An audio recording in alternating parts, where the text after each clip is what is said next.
Alright, is this working? I hope it is. Hello, Luca. Oh my gosh, right on time. How'd that happen? Welcome in, everybody.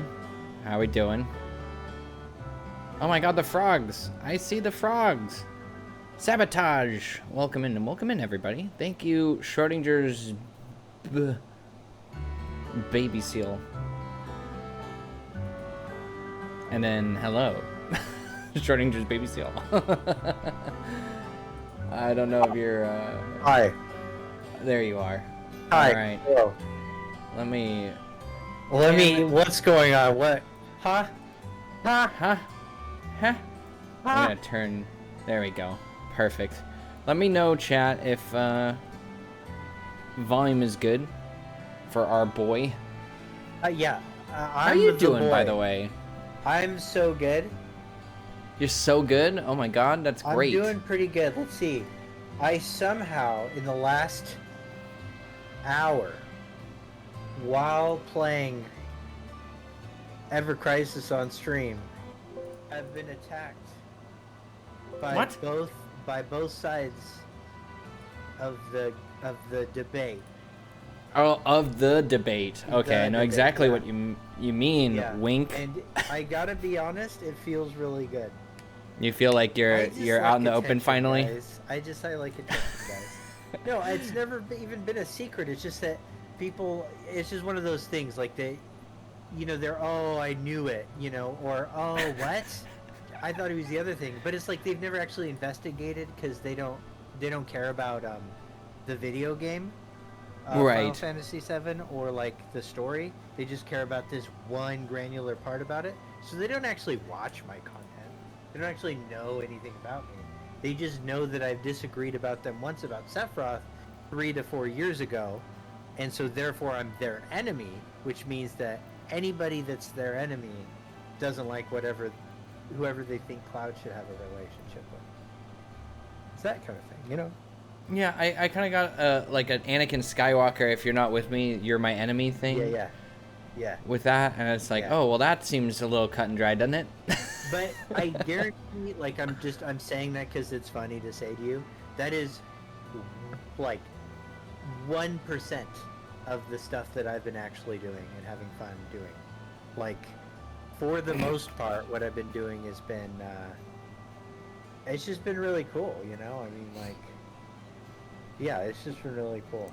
Well, and let's just take a moment here and just say that you've been popping off on Ever Crisis stuff, and it has been but for anybody who doesn't know, I've not been playing the game at all. I've been having a blast though watching you play it and everybody else. And you're caught up on the lore, which is what we're talking about. Yes, and that's the thing that I'm the most excited for, because I'm not sure. Like, I would give it a try. It's not even that it's a mobile game. It's just that I'm here for the new stuff, like you were talking about with like the materia. I'm here for mana torrents. I'm here for all of this crazy shit that they're just sort of dumping on. But when I think immediately when I say something like that, people think it's like, oh, is this like the key to Rebirth? I don't think so, but man, is it super fun from a lore perspective to see them talking about all this stuff. Oh, totally. Super fun. I really am enjoying not just, it's not like Rebirth necessary, but like things like for me where I'm like, oh, that might explain the Temple of the Ancients, like why we have like coral and stuff. Maybe that was like a mana torrent, and then maybe it subsided at some point. Who knows? But it's just these really cool little minute details. And also just young Sephiroth and that cutscene, which I didn't get to watch on stream, but holy mother of God, was that only the coolest thing in the world to watch. I'm going to put you... Should I put you on screen? Well, do you want to put the... I mean, do you want to put Ever Crisis on screen? Ever Crisis, because I have a full... Yeah, let me... I can do all the things. I can unlock all the things for you. Go ahead, because I'm... But you'll just need to tell me... I'll get myself on screen, and then let me just Look, do a little finagling. There you are, looking Jack Quaid as fuck right now. That's right. I'm modeling my image after the Quaid. You know what I've been watching? Off. Yeah, I've been watching Scream, the Scream movie series. Yeah. First of all, amazing, super good. But then I realized that he is in one of them, and I was like, why? How did you get here? How did I find my way back to you? You know where he's a real standout is Star Trek.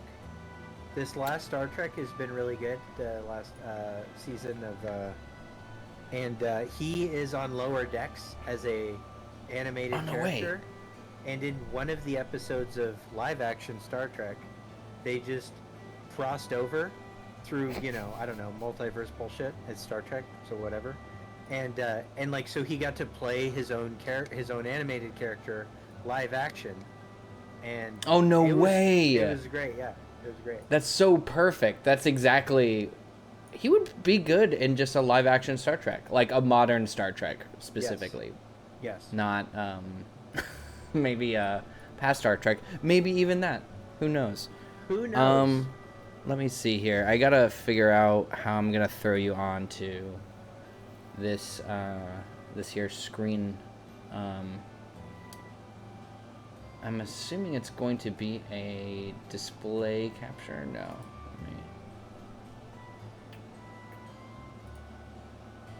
Let me...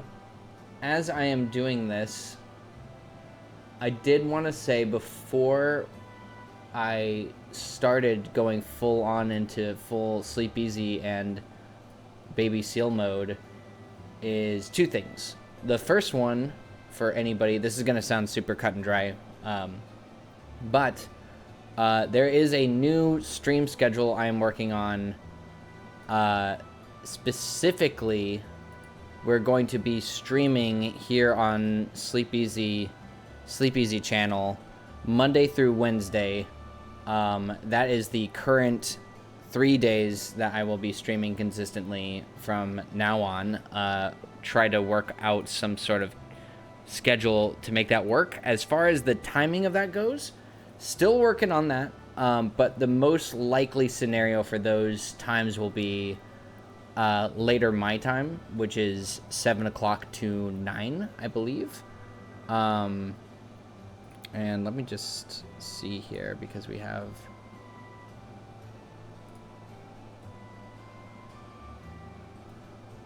go to a... And then the other thing is that while I have not been present on the internet since Ever Crisis is like fully completed, I have been keeping up, but I've also been trying my gosh darndest to be caught up, but I might not be fully caught up because I might have missed here and there some things. Do we have visual? We have visual. Let me just go ahead and shrink this down. Thank God. I hate like the Russian roulette of this, like adding a window. It always makes me nervous. There we go. And oh, that's me. Excuse me, guys. And don't mind Clark. I think he is being both respectful, but also playing his video game, which... No, you're seeing the video game that I'm playing. I'm just trying to be more respectful, eh? Oh, and then, well, you are very respectful. You're a very respectable individual. Let you talk to us. That's right. And figure out how technology works. Technology is having a really hard time because it's clipping to the edges. Let me just really quickly make slobs again. Did you go back? I never had the chance to set up OBS yet, but that's the other thing too, is that I am going to be investing my time. Don't worry, I know I'm behind all of this junk. There we go. I believe this is the final look of the stream for now. this is not the final form of the stream either. We're gonna make sure that we do some updates. I'm thinking about doing some new art, some new assets, and also just trying to zhuzh up the experience of being here. Right now we're in a work in progress. Right now the focus is honestly just trying to stream consistently, Monday through Wednesday, and just getting on that schedule. By the way, congratulations on your Twitch success. I'm gonna say it's been Twitch. pretty good the last few days, Yeah, been enjoying watching it. I know that all of you guys here are pretty much from there, so no need to. I'm gonna shout you out anyway. Just make sure to keep following Babyseal and make sure that you're watching more Ever Crisis. So Ever Crisis. What is that? Is that a video game? I think it's the video game I'm witnessing with my eyes right now, which is pretty great. How are you enjoying the game? Just because that's not my perspective at all, but I am curious. What are you enjoying the game? I am enjoying watching it, but not playing it. So, okay. I'm not sure how fair I can be because I'm like I am in the top 1%, so I'm not hitting a bunch of the frustration stuff. I feel like I have this weird perspective of being heavily involved in the beta, and so all of my frustration came during the beta, and the most frustrating stuff in the beta, the stuff that would make me crazy, they fixed all of it. So to me, this is like amazing. I also really knew what this was from the beginning. So I never expected the rehash sections, like the portions of FF7 OG, the portions of Crisis Core, to be anything but fun, abbreviated, chibi companion chapters that you see in every mobile game of its type. Like, I already see this as being the same as Pocket Edition Final Fantasy 15 or Dissidia Final Fantasy. So with all of those expectations in mind, this is like the top of its class. I think a lot of people that are having frustrations with this experience are having frustrations universal to the genre. And it's just the first time they've ever dealt with the genre. That being said, this game is being infinitely better received than a certain other Final Fantasy VII themed mobile game made by a team that was released within the last 2 years. It hit 4 million downloads already, so more people have this game on their phone than have Final Fantasy 16 on their PS5s. Well, and we know for certain that because of the model of mobile games, is that 4 million is not just a standard buy-in, even though it is free to play, but the amount of money that generates for them alone, in theory, is pretty insane. That's a huge amount, and good for them. Yeah. And good for this company. The other thing too is one of the things that the game does real quick is it allows you to spend money with them, and it presents things in a way that you maybe think, especially if you're kind of you've had some like very minimal experience with gacha before, you think that what you're doing is you're buying yourself success, you're buying yourself some kind of way to get through the story content quicker. While it does give you a slight benefit, like getting 5-star weapons earlier, I guess. I think once most people will have played this for a while, they'll realize the only thing that's actually helping you clear story content is grinding and learning to appropriately manage your resources. So most games like this are resource management games, and so that's how you actually progress. So a lot of people, I mean, I bet there's people that like spend a ton of money to get outfits, that haven't made it to Young Sephiroth yet. For sure. And that was You the know? thing is that even looking at, because I'm always interested in grabbing the OST like really quickly. But one of the things that I always notice with certain titles is that once a game first releases, you're not going to get those tracks that you're looking for because not everybody who uploads that content is able to get as far as other people quickly. So, for instance, right now we're listening to the OST for Ever Crisis, which has been, fan uploaded. And this is the track where we meet young Sephiroth. There's only one fucking video on YouTube of this OST, of this one track. And it's just because, one person I feel like made it that far in order to record it. So yeah, not a lot of people, I think, just from even an outside perspective, you're in a situation where you've already cleared all the story content. Is that right? So that's done. And so really quickly, because I'm actually curious, because I was only able to tune in and out, but it feels like the way that Ever Crisis works is that you clear a little bit of one story and then it unlocks a little bit more of the other. Is that kind of how that is? Yeah. Oh, Lord. Did the music just kick in for you? Yeah, I'm gonna mute that. I figured you probably wanted to hear. I can do that. Let me turn that down really quick.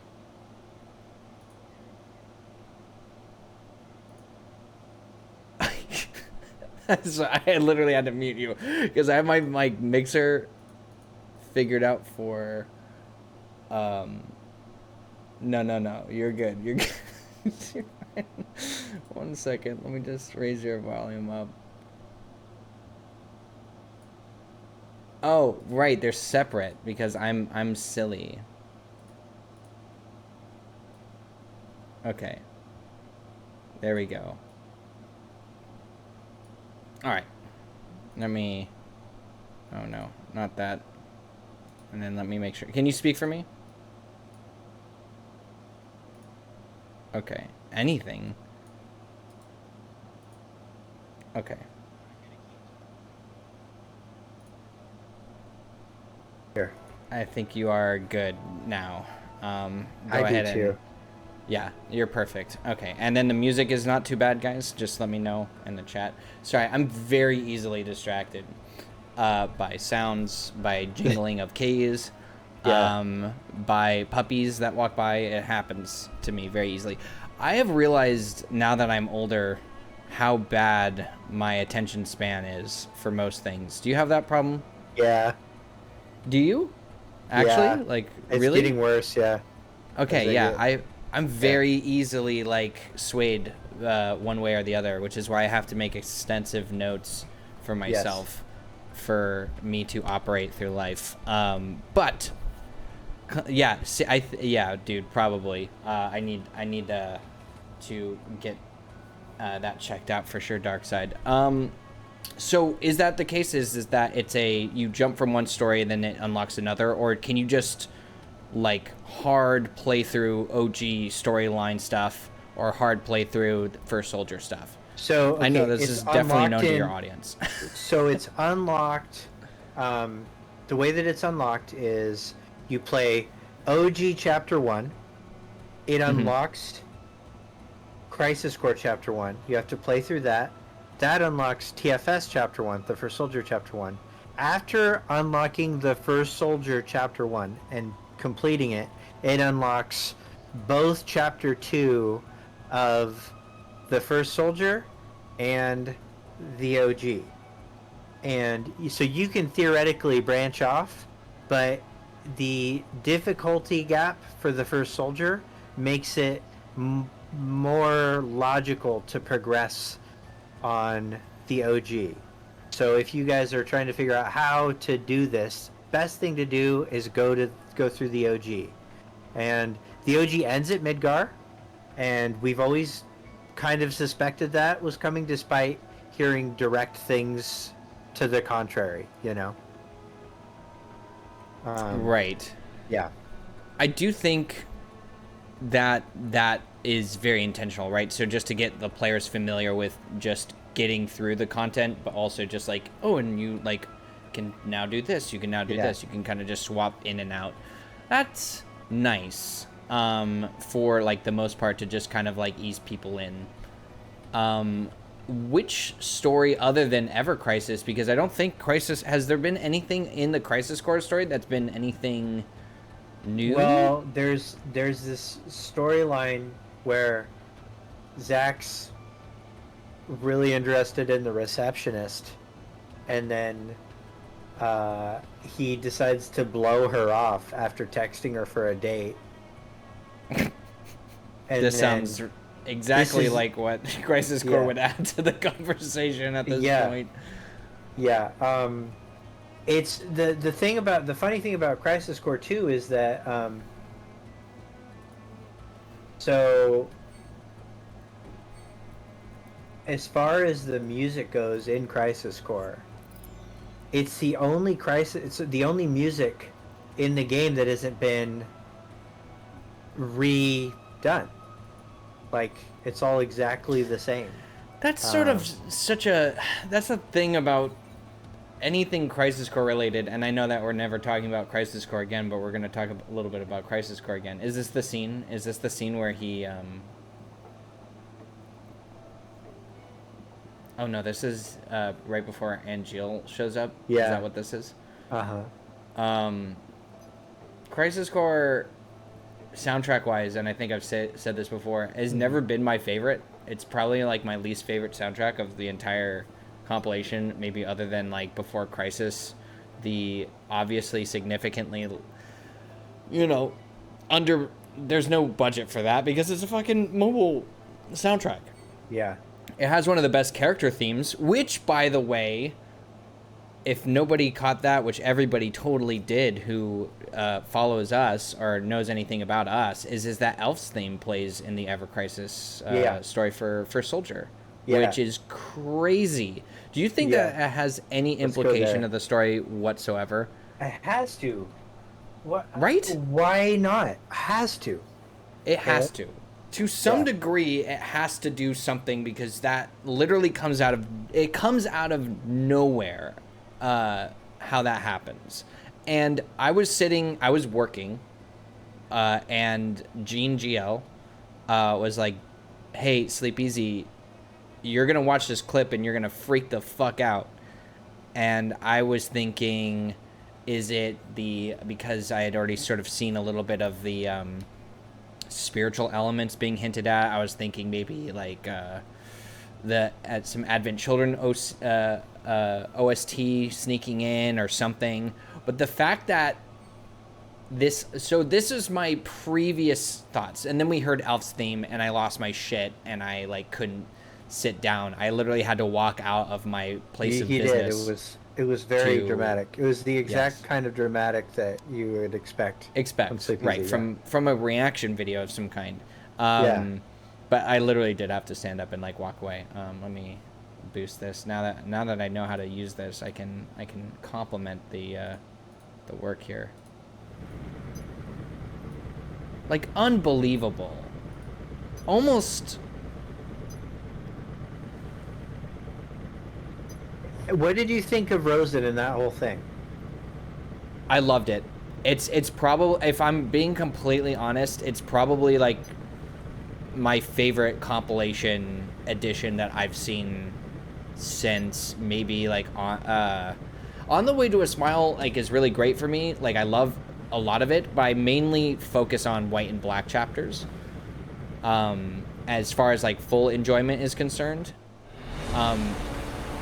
As far as its own thing is concerned, sorry, I know that's probably like way too loud for you guys, but I also love the OST for this game. I'm trying to say exactly where I place this, but I really think it's like top 3, top 4 as like a whole so far. I think the First Soldier story is like up there. It's like right up there. So far, I mean, like, I don't know how they're going to go with it, but, like, we see in the trailer, like, remember when we were watching the trailer and that big live stream Yes! tool shows Thank you up for bringing this up. Yes. shows up in the background. We're like, what the fuck is that? Well, now we know. Yes, That- it's a live stream torrent. Yeah, It's and it's this guy happening is right at this moment. yeah, and Rosen is legit a lighthouse keeper, basically, Yes. but it's a chimney keeper, and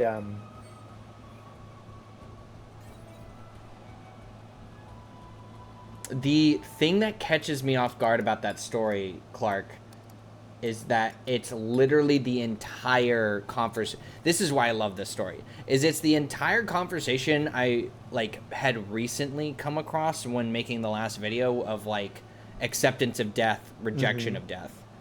That's why I love this story, is because you have this character, the lighthouse keeper, who is fully embracing the concept of the cycle of life that the live stream is a part of. He is doing a service. He is committed to that service, and he finds it to be an honorable task, right? And Glenn is a little off-put by this because he feels like it's here's this kid who had to grow up really fast, clearly, but more as an introspective perspective, as opposed to this kid's sort of cultural upbringing to accept this sort of role that he's I guess going through. So Glenn's on the journey of finding the value of the companions, right? I know that this is the typical conversation is the value of power together. And then at the same time, they're the lighthouse keepers explaining to Glenn why this matters, what is the purpose of his duty to do this, and what the intent of his journey is. Whereas what we see in the Sephiroth conversation with the livestream torrent, I feel is the same conversation, but looking and contrasting the elements of Sephiroth's journey through this game, what it will most likely be, and where Glenn is at, is super important, because I feel like Sephiroth is fully rejecting the fact that it's all of these people's lives. I think that's what he's explaining. What he's suggesting is that in that final scene in the trailer, Sephiroth's they're throwing their lives away for nothing. And that is his perspective of the mana torrent that is about to take place. And Sephiroth's goal in the game is to eliminate all of this inhabitants on the island, which he probably succeeds. But then we find Sephiroth on this island, right? Yeah. So he's gone back to the other island. So I'm assuming that Rosin is the last of his people. Redoran.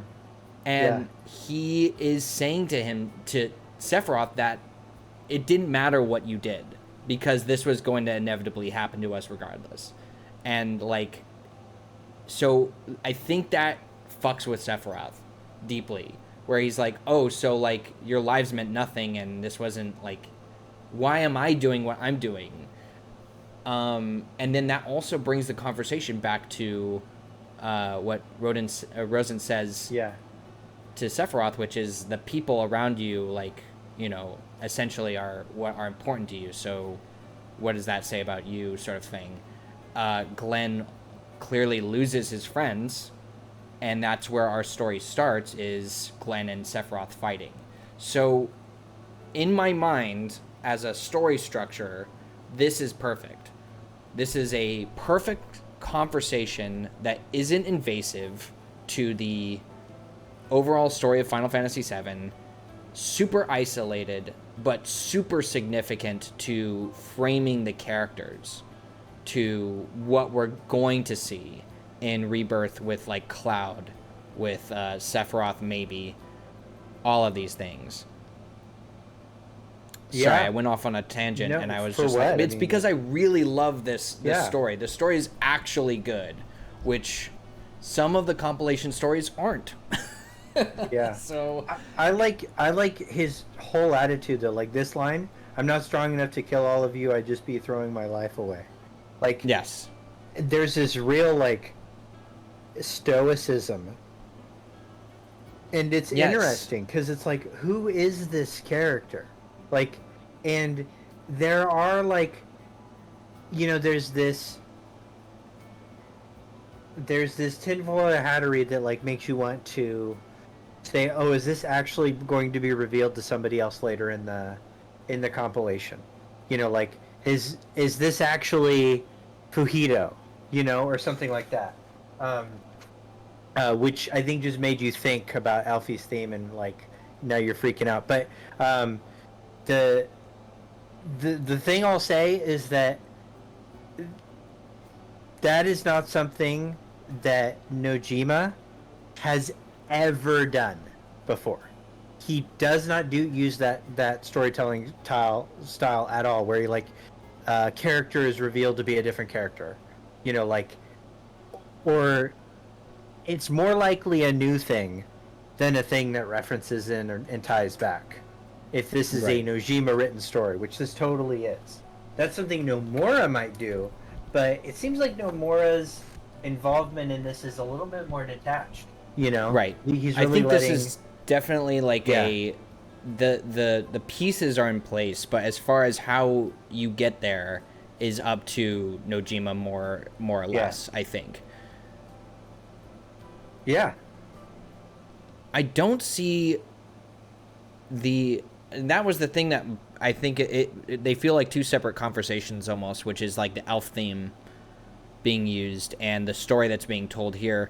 I do think that this is still going to attach itself somehow to the origin of Avalanche. The Avalanche. To some 100%, degree. yeah. I think it's more confirmed just because Elf's theme was used. So right on the money we were with that, I think. Which is, again, and this is why I love this fucking story, is because it is the id of each of the beginnings of each of these ideologies, so to speak. You have like a perfect framing of Soldier to what Soldier becomes, like the harshness of war that Sephiroth immediately brings to the table is like his entire entrance is just to show how fucking destructive things have now become now that Genova has been integrated into Soldier. Like, the world is changing. This is what life is now, and nobody can stop this, onslaught, essentially, that Sephiroth represents. Whereas you have, like, the basics of soldiers being, people who are literally just trying to make a living doing this, gambling away their money and not being able to support their grandparents. And then you have the deeply spiritual rooted element that how do you say it? The Rhodians? Redorans. The I want to say Rodin. Redorans are sort of in place to sort of expect, which in itself is also, just from like a lore perspective, their culture is with the temples and all of this shit. We're just like, why? How is this happening? How is? Yeah. Do you have any thoughts about any of those elements that are kind of snuck in? Because clearly Temple of the Ancients vibes, clearly Cetra vibes from this culture to a certain degree. So yeah, and it feels like, like the thing about Cetran culture is it's always been, like, they're called the Ancients, and there's this layer of distance, that they always put between modern humans and the Cetra, but they can't really be that far away if there's been a population viable enough to produce a full-blooded Falna, right? So they're always been in the background. There's always been some stuff in the background. 10 years ago, before, so 1982, because this is in 1992 in the first Soldier. 10 years ago was when Shinra first wiped out Rador, and there's all this stuff that looks really clearly ancient inspired. It looks like the Temple of the Ancient. Also, they have this world system that seems to just like reflect the teachings of the Cetra, but in this different way than we hear from Avalanche. But what if what we're really hearing is that the thing that Avalanche will eventually reflect from Rador's culture, you know, Right. like, because canonically this is the first time that we're hearing something like the live stream is actually what you call Mako is actually Mana, which is the live stream. Like, Right. this is the first time in the timeline that we're hearing that. Like, we've obviously heard that plenty times throughout. So this is potentially the building blocks for where Avalanche gets its core theology or its theosophy, sort of. Right. It's more of that kind of religious context. Like, it's more of a school of thought that many faiths can be built upon. For sure. And just like even going off of the idea of like what mana is as an idea is like, oh well, I mean the whole thing about Final Fantasy VII is that like the life stream is the source of like, you know, materia and all this other stuff, but it's also the source of like magic. And for it to just be like, oh, that's just mana. It's like, that is what it is, like, to begin with. Like, in just the basic Final Fantasy, like, any basic Final Fantasy. Right. It's like, magic is from mana. Like, you use mana to summon magic. So it's like, oh, this super... Yes, the super complicated form of explaining this is now just returned back to the most basic form of just, it's just mana. It's like... no easier way of explaining that. I do think that, like you were saying with Avalanche, you have the Falna connection, which is so, I feel, underratedly key to this to some degree, just to be like, because we have often had similar thoughts of like, well, yeah, there's a full-blooded Cetra. There couldn't have, it could have only been a few moments ago before, you know, this almost extinct, you know, race of people vanished from the earth. And then you have, enter this story, Rodans? God, this is going to be forever. Redorans, you're going to be correcting me forever. Redorans, you have the birth of Avalanche and the ideology of that. You have, there was something else to this where it's like, they mentioned that there's only like 1,000 of them left, like maybe like less. So you have a dwindling society of these people on this island. And then there's like a couple other, but just the size of that, it's like, oh, that's perfect. This is a perfect explanation for all of these things that we have seemingly not. Yes, it is my cleave for sure. Yeah. Shout outs to Night Sky Prince. Yeah, Maverick said, mana are memories, exclamation point, question mark, that's thumbnail. Just being that close to that, and then also seeing the sort of, one touch that I want to talk about before I forget about it, it's because it was reminded of, I was reminded of it through you. Looking at the Sephiroth scene where we see him for the first time. In his chibi form, it's way more obvious. He's using the Kadaj. Somebody mentioned that he's using like the Kadaj way of holding the sword, which I was like, which I missed, and that is fucking awesome. And I was like, that's super cool. The other thing is that his outfit depicts the same idea of wings that his future outfit and the Remnant's outfit uses, but with white wings. Did you notice that? With his shoulder pads? Yeah. I was like, that's amazing. Like, all of these small touches of these beginnings, these beginning thoughts are fantastic. But somebody's bound to be sad if you died. That's... Yeah, Rosen's particular theme, by the way, is I think my favorite track so far. Which just started here, but Rosen as a character is so cool to me. So cool. Coolest outfit in the compilation, which, by the way, you were saying, like, similarities between this outfit and other outfits. The Cetra outfits that we saw. Outfit. The dark Cetra outfit in the Ultimanias. Yes. Yeah. That was 100% the first, like, that was the first thing I was like, if there's anything that's even remotely similar, it's that. It's like we've always been looking for what this is, remember we're like, oh, this has to be something that connects to something else. It just hadn't been made yet.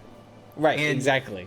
And the thing I love about everything with this character too, and the design and all that stuff is, it's also really clearly like his job, right? So like what his outfit like represents kind of like that he has a role here. It feels ceremonial, and yes, and so you get this idea that this is a tradition that's, you know, gone on for very, very long, and so there's this chance that it really does connect all the way back to, you know, the fall, so to speak. And I would not be surprised, by the way, if we found out later on that Ifalna came from this area, you know? Oh, 100%. Or it almost seems like yeah. that's exactly where this is all going. And I don't think, I will say that because this story, we don't know how long the story will be. Yeah. I don't think that maybe it even stretches beyond what we've seen in the final scene that we've seen so far. We have like the beginning, middle, and end sort of mapped out slightly. Yeah. Who's to say that story doesn't continue past that to some degree either? They could very easily add more to the story. But there's so many things that this one story is handling at once. I really hope that it, at least with, oh, by the way, and the next chapter is called Heroes World, which I just saw. Jesus Christ. Yeah. It's handling a lot. Hard. Yes, it does. It's handling a lot without doing a lot. You know what I mean? Like, it's not being overt about any of these things. It's just like, here's this smaller story. And then you're just like, oh shit, there's so much going on here that this could explain. It could explain the Avalanche thing. It can explain Ifalna. It can explain like 100 different things.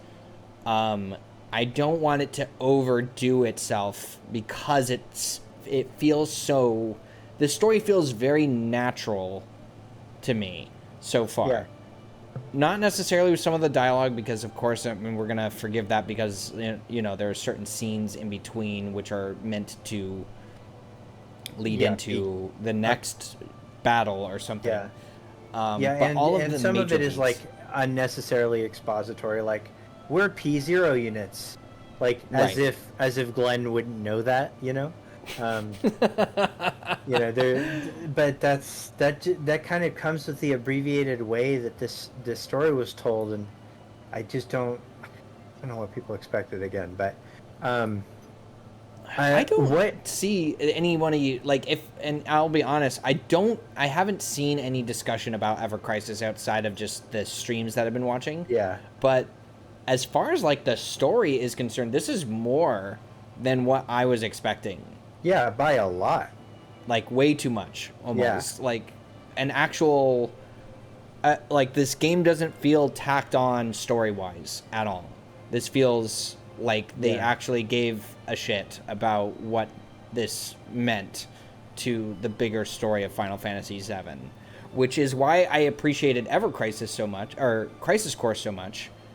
Oh, and by the way, the other thing is about the point I was going to make before, because we were talking about beginnings, the Federation or whatever, the group that they were supposedly all a part of, like with Shinra, like this culture, and Shinra were all a part of the old Federation or whatever. Oh, the like Republic some Star Wars Junon? shit.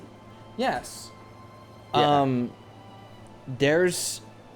They mentioned that with the boat, that this is like a relic from that time. Yeah. And then they mentioned the fact that afterwards, like, that's why they, like, launched the attack on them, like, the first time, Shinra against like the Islanders and all this other Yeah. stuff. It's so interesting. It's deeply I love it. fascinating. Yeah, I love that stuff.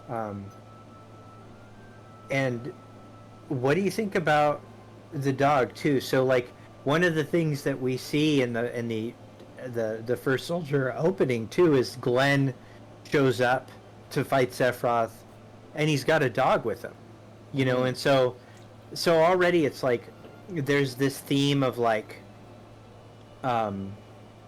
whatever goes on with Rosen starts a cascade, an avalanche, if you will, that converts Glenn into whatever Glenn becomes. So I think Glenn is going to be involved in Avalanche somehow, you know, or like, or He could very easily be like one of the very first, like or very or like easily. he deviates somehow. But it's clear he probably has Refu. He probably has Yes, Rosen's dog. Because is Glenn's not a probably- dog person. Remember, Glenn is going to murder the dog.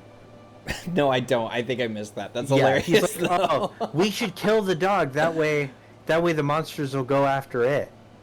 But so That's we so know funny. that there's this like big upgrade in Glenn's dog attitude. That's so funny to say, because I think then what will probably happen, and Yeah. not like to be, I don't think that this is maybe a huge revelation, but most likely what will happen at the end of this part of this story, when Sephiroth goes to kill him, he probably shows up on the island. Glenn is probably going back to try and save this kid. Because he probably at this point is attached to some degree and knows that Sephiroth is out to get them, right? All. Yeah. So probably goes back to protect him, probably dies, right? And then the dog is left and Sephiroth bounces, and Glenn probably just takes the dog. Because now he values, he's starting to come to that his Yeah. own formulation of value of, you know, the connections that we have, and, you know, all this stuff. So that's going to be heartbreaking and Yeah. awesome. And also the don't know, calling for yeah. a friend line at the beginning also feels like a little bit of a reference to the fact that, like, didn't Matt call in Sephiroth to begin with? Yeah. I But, think well, he's but like it wasn't phoning like a friend. But it wasn't. I don't think it was necessarily like a betrayal sort of situation. That's the way it seems sort of like it was set up. But instead, it was that they transmitted the coordinates. So Sephiroth Right. specifically says, "Oh, I got the coordinates you received. We're good now." So, you know. Right. I do So the think real that reason it's... it showed up is because they found a metric fuck ton of Mako. For sure. Yeah. Right. Which is about to, you know, Yeah. maybe... Yeah. do a lot Feed of the building damage. of Midgar. Yeah. Right, exactly. Yeah. We're gonna just ship all this water. Yeah, the Manitoran's gonna be so sick to look at. I'm very excited about that scene specifically. And I was mainly going off of the fact that it's like Sephiroth showed up and everything went to shit. I think is sort of like the... I think Glenn is very... he's like the slight opposite to me to Zack. Whereas like Zack is like neutral and then becomes like the hero. I Yeah. feel like Glenn is more of like what happens to somebody when they lose everything and tilt more towards the darker side of this, you know, of this sort of spectrum that we're forming with like good and evil and things like that, where Glenn lost everybody. He's seeking out revenge against Sephiroth, clearly. Yeah. And he's just lost everything. So there's nothing to lose other than just to, you know, get back at this dude. And also, like, the whole fucking deep ground outfit, I'm sure will not be anything important.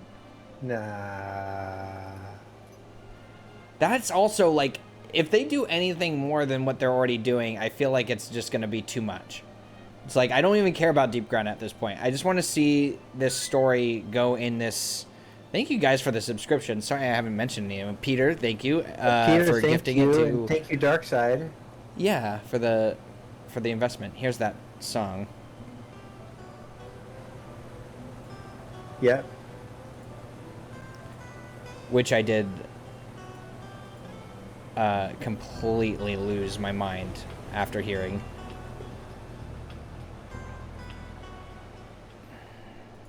Just like a little tease, and you're like, Yeah. this is the origin of this. Yeah. And also, by the way, that song starts off with saying the sky is falling, and I think that's also... I love how all of this is being tied together. I also wanted to say, I think, because a lot of people said this about, like, the last video, and this is sort of a jumping off point a little bit to that. By the way, just a really quick insert here, is that the video has now hit 60,000 views. So I want to thank everybody for watching that. I'm very happy that it's made it this far for a 5-hour video. Very, very cool of you guys. Really appreciate it. There's a part of this conversation that started to come up after talking about Crisis Core extensively in that video, where people were like, I don't think that they thought that far ahead, was a sort of boiled down point that a lot of people were making about Crisis Core. This is exactly what I'm talking about. Like, Ever Crisis and the First Soldier are a perfect example of how you fully round out the idea of something from a perspective of looking at it from the bigger picture, and then going back and like creating more of a baseline of what becomes, you know, the OG, what becomes Crisis Core, by analyzing those themes so intensely. And this is why I think that this game came out at actually the perfect time, because I had just finished the video. I had just finished sort of like putting into perspective for myself that there's so many of these like sort of baseline themes that Crisis Core started to build that eventually work really well with Advent Children, work well with the compilation. First Soldier is doing an even better job of doing that. Like, yeah, miles ahead, more aware, miles ahead, more relatable, like in terms of story, way better utilization of Sephiroth, in my opinion. Yeah. Because Sephiroth in somebody said this recently, where they're like, it's like the Crisis Core origin story. I think Sephiroth is my least favorite part of Crisis Core.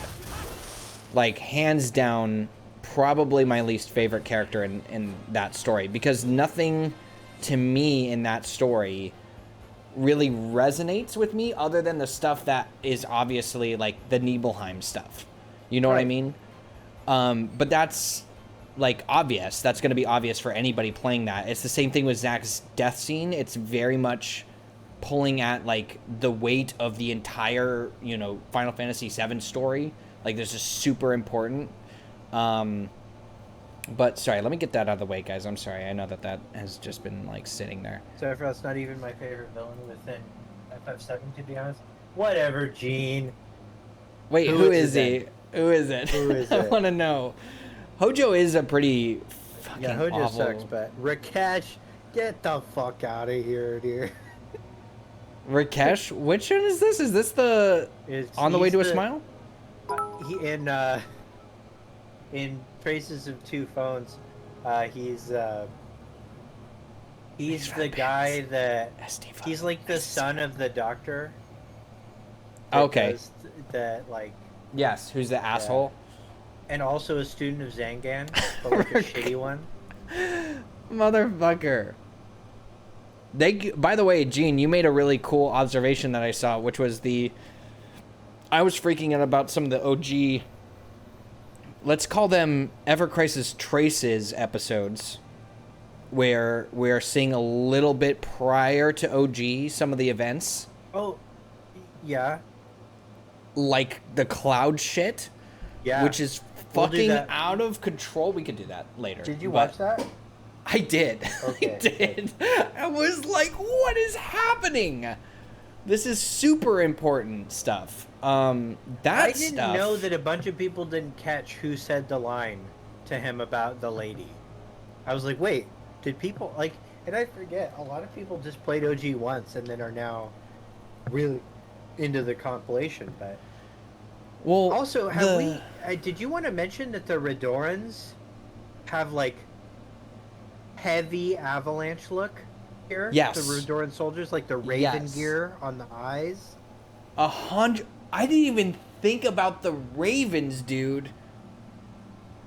I feel like such a that streamer right now because I'm like freaking out by every. This is why I'm so excited to talk about this. No, I did not notice that, and that is actually perfect. And now this is all going back. I feel like a Star Wars lore guy now because now I'm like thinking old Federation bullshit. It rhymes so hard, dude. The rhymes in this are sick. So what is it called? It's the Old Republic. Or the Old Republic Federation. Of Junon. The Republic of Junon, which is referred to as the what in this story because they specifically say it's like the Old Republic. Old Republic, yeah. Right? But the Republic of Junon, Old Alliance. That's right. Old Alliance. Thank you, Delta. Is they mention that we know that their religious beliefs stem from Christianity, monotheism. Yeah. And that the avalanche way of thinking, which is the Rodan part of this, Redoran. See, I told you every time. The Redoran way of thinking is very much the avalanche mentality, which is introduced in the Traces of Two Pasts thing. That like, it's the avalanche mentality of spreading like the Cetra way of looking at the world. I'm gonna turn down this thing again. I'm sorry, guys. There's a lot of. I'm gonna get a mix board at some point just so that this isn't like always such a. Turn down sound effects too. You don't have to do none of that. I just have to keep my fucking hands to myself and stop messing with the volume, and be happy with the way that it is. You got some Ifrit. So you have that. You have that being formed. You have the fact that there was an alliance of all of these different groups at some point, and that Shinra said, fuck off, we're going to go bounce. And I think that started with the Nibelheim reactor, right? Am I right in remembering this correctly? That there's, because of the location of that, there's like a very brief discussion of it in Tifa's story where they talk about the Republic of Junon and Nibelheim specifically. This is why it's starting. Yeah, the reason that Shinra did dark shit at Nibelheim, and why Sephiroth was probably technically created there in that lab, is because, or he was there, is because as they were coming up, Shinra wanted to prevent oversight. And since Nibelheim is considered like the boonies, the Republic government couldn't really monitor their behavior there. Right. So it was slightly removed, so they were kind of doing this shit in secret, which is probably why they were doing it in secret, because it involved the use of harvesting Mako aggressively. And if you're talking about the Rhodians, Redorans, you're gonna get me saying it wrong too. I know. This is actually a psychological test. Okay, I really do want to pay attention to this scene really quickly, and I am gonna. First, we'll just let the music play. Honestly. Yeah, I really need to just really quickly. This is the Temple of the Ancients theme. No, it ain't. Yeah. Wait, hold on. No, wait, it isn't. Or this is the City of the Ancients theme. This is 7 seconds to the end. Hold on, no, shut up. I didn't know that. Oh, you fuckers. Yeah. Oh, this is so fucked, dude. This is so fucking jacked. Fuck you for not. No, this fucking story rocks so fucking hard. I can't fucking get over this music already. Yeah. Wow. It's not okay. This track needs to come out.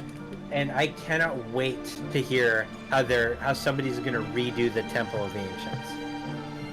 This is so I know. fucking sinister. This is what is the best part about this entire story. The foreboding feeling of all of these events is so fucking hype. Oh, those voices, dude. I can't fucking believe how good this is.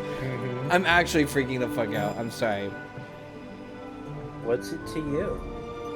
Allow me to introduce myself properly. I'm Sephiroth. And I'm 9 years old. I was dispatched to act as your leader and will be assuming command of the team immediately. I will be assuming command of this team immediately. Fucking Mickey Mouse. I'm Sephiroth.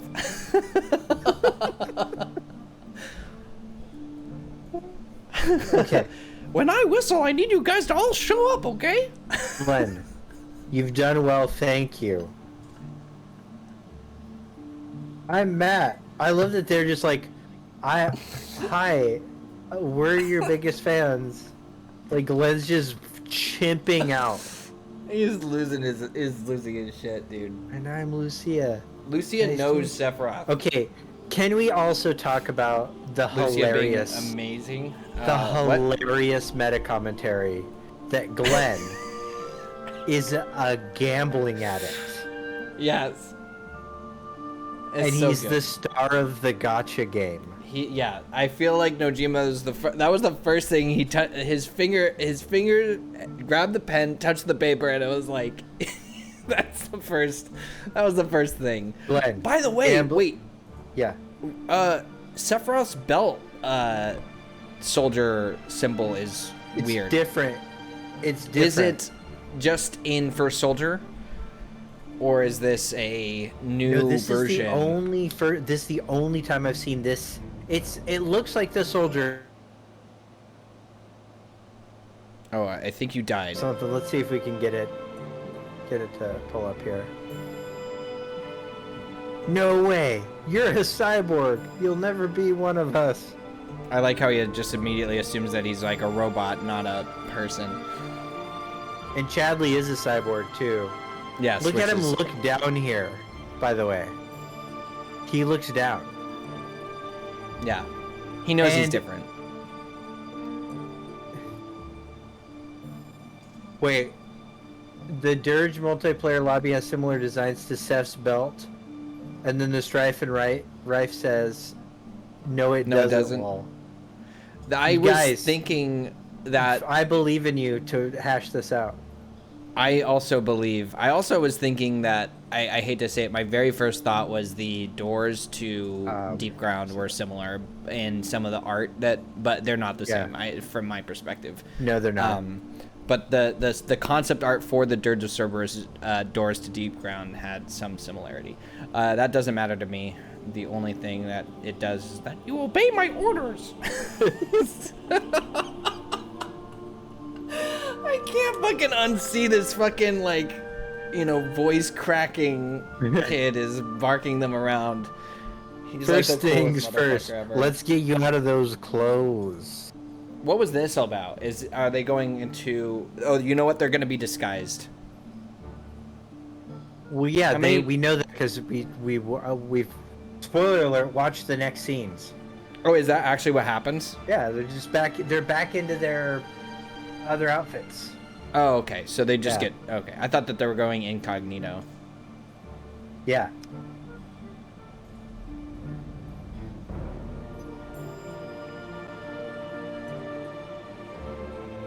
Step 4. You will assist me in eliminating the remaining Redorans. I love it. He seems sad when he's called a cyborg, and then he's like, okay, moving on. Let's wipe out a ethnicity. Let's not cleanse. have any feelings about this at all. Yeah. His little wing pads on the back there, guys, if you notice, like, right here. Yeah. Oh my god, our mouses are touching. Yeah. Okay.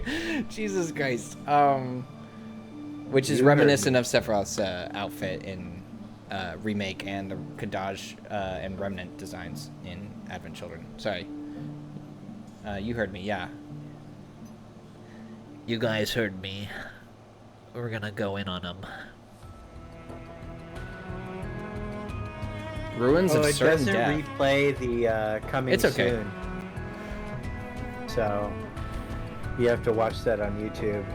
So, for those who don't know, and I guess we can just move into this a little bit, is the next chapter of this event is called A Hero's World, and it has nothing to do with the 5-hour video that I just made. You don't have to see the connection there whatsoever that I'm may or may not be implying a little bit, but for the most part, yeah, it I just feel like Ever Crisis couldn't have come at a better time. Also, somebody mentioned to me that the unlocks in Ever Crisis are memories. Is that true? So when you come to character streams, how you gain is you can get these different magic pieces, but it's called the memory board, and like it's hard to ignore that that's literally the way every gacha works. They all have character memories. All the Final Fantasy ones have character memories. So I'm not saying that it is insignificant from a lore perspective, but it is also just cookie cutter, you know. For sure. So I get that. yeah. I was just like, oh, okay. There's a lot of those things that come up where you're just like, oh, okay, I feel like I got it. I know that. I know that from extensive amounts of research. I can fiddle this into there. By the way, something that I have not been able to talk to you about at all, because it's been something that's been popping in and out of my mind as everything else in my life does. And maybe after we talk about this, we can pivot over to the OG scenes. There is some significant posters at the beginning of Remake that I feel like will be defining of some alluding to other things that happen in the future of the re-trilogy. We have like the stamp ads. We have a Benora ad for Benora white apple juice. The other thing that I thought was very significant then, but feels like it now will be a much bigger story in Rebirth, is the cat ad for the camera is see through their eyes. Do you think that and this is something I've just been sort of tooling around with because we see in the Rebirth trailer, this most recent Rebirth trailer, that Cloud is like Mako ridden, and we see a lot of other things, right? And Remake through that like sort of staticky memory. Is the possibility of that just going to be something that Sephiroth is just making Cloud see through his sort of perspective of what could potentially happen, or maybe an illusion of sorts? Or do you think that those are like the full-blown, like, this is what's going to happen in Rebirth? Like, Cloud is a Mako-ridden individual, and we're seeing that specifically because that is what happens. Now that I asked that question, and before you go any further, Cloud dragging the sword, very much implying that the Cloud that we saw dragging the sword off after Zack's death, that these times are not dissimilar. This is very much in the same time frame. Yeah. Which I was like, that is super important that they're doing it like that. Yeah, I mean, if this is going to be a good companion piece, you know, for Rebirth, like a refresher, like, this helps with the spot the differences stuff, you know? Right. Like heavily, this I could, by the way, see in Rebirth.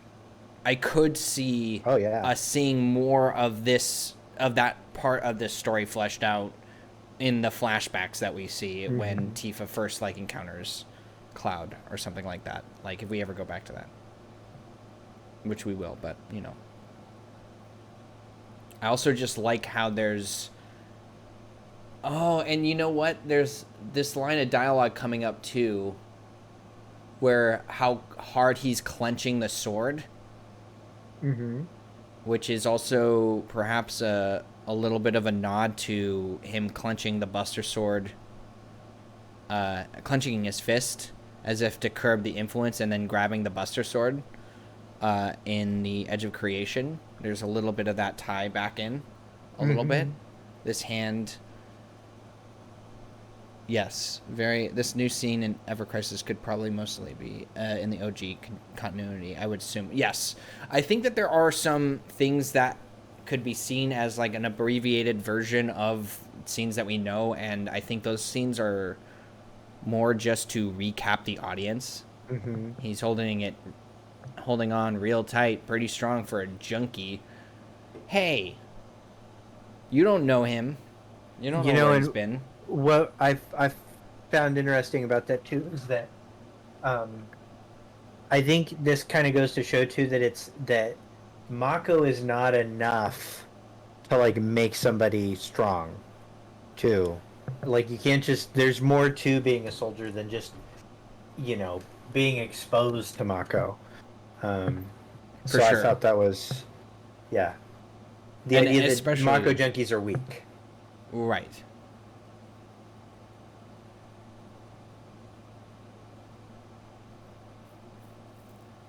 I like how there's like this one helpful dude. He's like, we're gonna actually help you out. I'm just gonna wear a cardigan and go on a stroll through the slums. Wander through the slums. Hey, are you all right?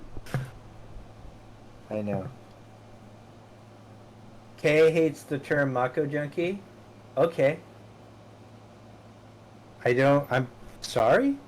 Is it a bad thing? Well, I mean, it is supposed to imply, you know, that he's, you know, a Mako junkie. I guess it is.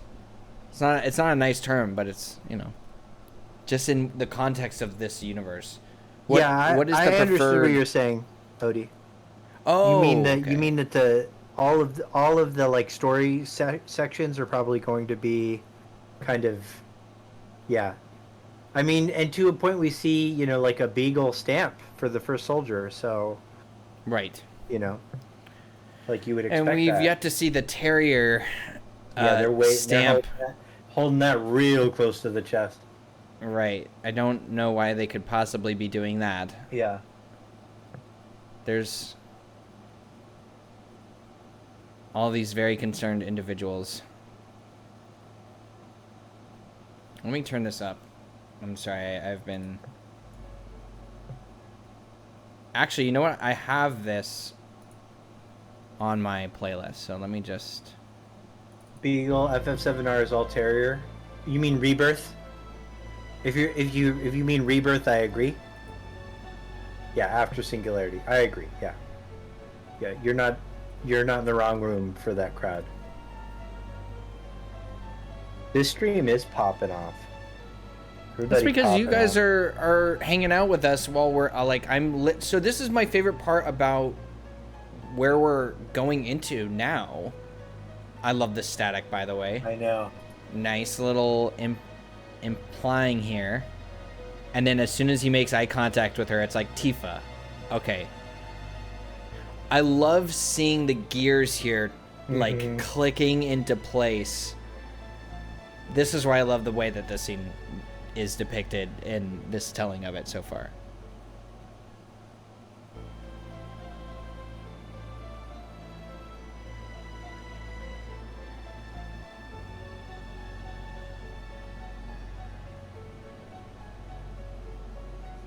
Also, just to hear this very early infancy stage of Cloud formulating this to a point where we then see him sort of become the person we play as in the beginning of the original game, where he's like telling himself, it's like, I'm Cloud Strife. I'm Cloud Strife. Like, that's who I am. I'm a first class soldier. And him repeating that, and you're just thinking to yourself, wow, this is so disturbing. Because you know that this is all like a Genova influence sort of thought processes to a degree. My final mission is a soldier. It's like, this is, and then this right here is this is a line that comes from like 3 different characters could say this, you know? Exactly. I wonder why they're all in the 25th anniversary cover. That's almost like there's... I know. It'd be so weird. Wouldn't it be wild? What? For them to... use those same 3 characters on, like, I don't know, something else? Wouldn't that be wild? Like the opening... what do you think that the opening... I was going to say box art, and then I'm also going to say the... just the title screen for... Oh, that's a good one.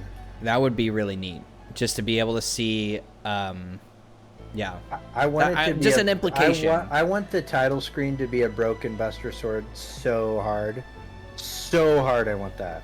Do you think that that's just because it's like the fake out of the 2 Buster Swords? So like having one being like, like that one's broken, but then the other one being there, like. I don't even care.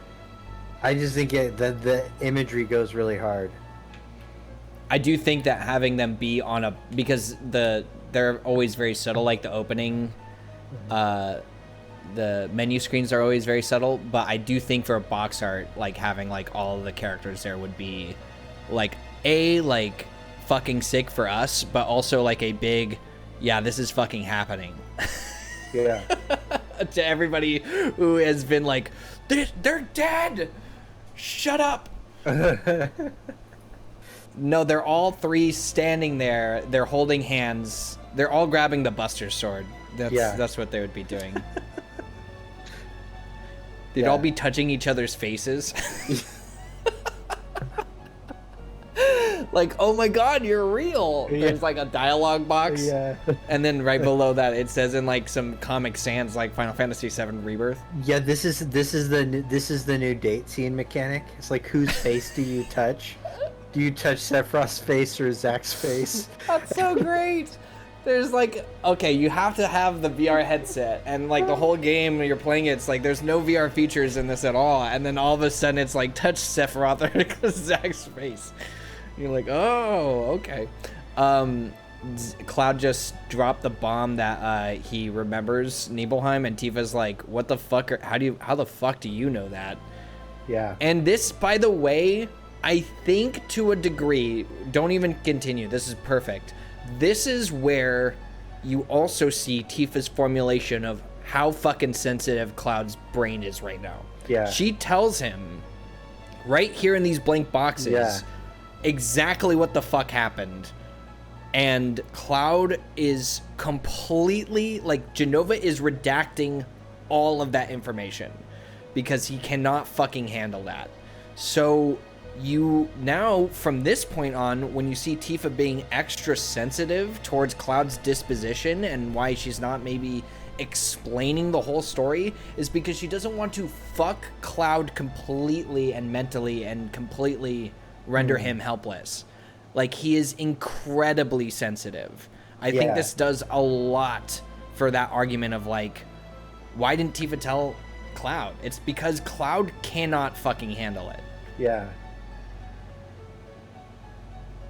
And she's, like, right now being like, maybe I should, like, not be... Yeah. Maybe I should be so fucking forward. Oh, that's so? What about you? How's life been since you left Nibelheim? I became a soldier. Fucking terrible. Bro, I've been in a vat! I've been seeing green for fucking years! Everything's a green tint. Some other man dressed me. What the fuck? God, what's wrong? I'm not wearing my clothes. Where did my clothes go? So I can't, yeah, it's confidential. Also, again, just we're seeing the building of this persona in real time, and I fucking love this scene. Yeah. Yeah. I have to step away for like 10 minutes. Not a problem. But so feel free to, kill all this or whatever. But don't worry, I will, without warning, just start talking to you again. Sounds good. Good to All me. right. Excuse me for the burp. Everybody say goodbye to co-host Clark for 10 minutes. Bye, Clark. And now we will transition very quickly into some other conversation just for a little bit. Dude. So, I think within this 1 hour and 30 minutes that we've been talking, guys, you can absolutely see why I have been... So, it's been nothing but excitement from my part, just thinking about this. I feel like I'm finally thinking, about... I'm getting excited about Final Fantasy VII again, overall, and Ever Crisis has done that. So I do want to say, hats off to some of the stuff that they've been doing here, because it's been pretty fucking incredible stuff. You have a new story, you have new lore tidbits here and there that really are emphasizing this super cool new perspective to get on some of the classic scenes. It's been a romp, guys. It's been a real good time, and I've been having a blast watching it. Now, am I going to play this game? Absolutely not. Not for any other reason than I think that Clark has been doing such a good job doing this, and I've been having nothing but fun watching everybody play it. I've been watching Eyes on B play it. I've been watching Blitz play it. Been watching, by the way, shout outs to Blitz, who is in the chat right now. Hope you're doing well. Me too. I'm so glad that that is the case for you too, dude. I hope you're doing well. Let me get some tracks, some tunes on while we're waiting for our buddy here. We're gonna do... Let me listen to... Because I haven't actually... So we do need to get some more of the Ever Crisis First Soldier music. But I will say, having just downloaded the content that is available online through very great individuals for the Ever Crisis soundtrack, there are so many fucking good bangers in here. It's ridiculous. I love the fight theme. Fighting in the First Soldier story is, bar none, maybe some of the most hype fucking music ever for Final Fantasy VII that I've heard in a long time. Young Sephiroth's theme is sick. All of this music is super good. Let's see. Let me go to some that I have not had a chance to listen to, because I saw a One-Winged Angel Ever Crisis theme for some reason. I don't know if they use that at all during the thing. I know that the Wu-Tai theme is perfect, and way to get people excited about story content that hasn't happened yet. Yeah, they don't shirk off on the music, that's for sure. But there's just so much about this game that I feel like has done wonders for me. I feel like kind of weird, because I've been wanting to actually talk about Ever Crisis in a more formal way, video-wise. I'm kind of doing these streams now, by the way, streaming Monday through Wednesday, 7 p.m. to 9 p.m. Consistently now. Make sure to tune in then for our Sleepezi lore discussion / playthroughs, maybe, of... we gotta start playing some of the old games now, guys. We might have to play through OG finally, and maybe finally end a playthrough of that. And then we have to play through Remake. We gotta play through a bunch of stuff. It's gonna take me a fuck ton of time to do all of that, so maybe we should start doing that sooner rather than later. But we'll figure it out. One of the reasons I'm doing these streams is because I've been really itching to talk about Ever Crisis, and that's just because you have so many awesome elements all coming together to make an actually good story to be an addition to the compilation. I do think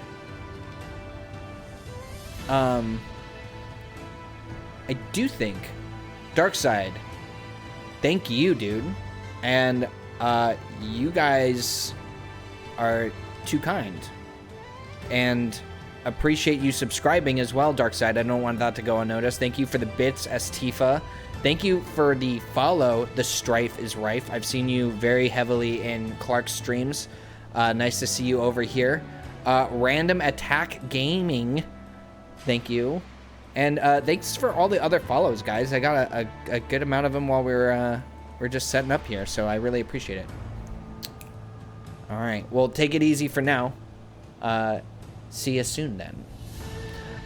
We do have... there's so many, like, even smaller elements of Ever Crisis that the Mana Torrent for me was such a big thing, because I was watching Clark's stream, I heard Mana Torrent, and then the explanation as to what happens during a Mana Torrent, and I was like, you just can't, you know what we need? We need that Temple of the Ancients, that City of the Ancients theme, dude. Like, I'm unreal right now. Somebody has to, like, if anybody has the time and the ability, I will be forever in debt for somebody to just sit there during that cutscene and listen to that City of the Ancients theme, because I need that theme in my life. That might actually be one of my favorite soundtrack additions. I can't even say. The music is doing wonders for me, guys. Rosen's theme, City of the Ancients, that's exactly right, Icefire. I would do that if I didn't have to, you know, go through... I might have to, like, just ask Clark to do it for me, because it's music that we absolutely need in our lives now. I feel like this is the most exciting thing. I think Crisis Core Reunion was great, because it was like, okay, here's a way to reintroduce people to that, but it wasn't new content, right?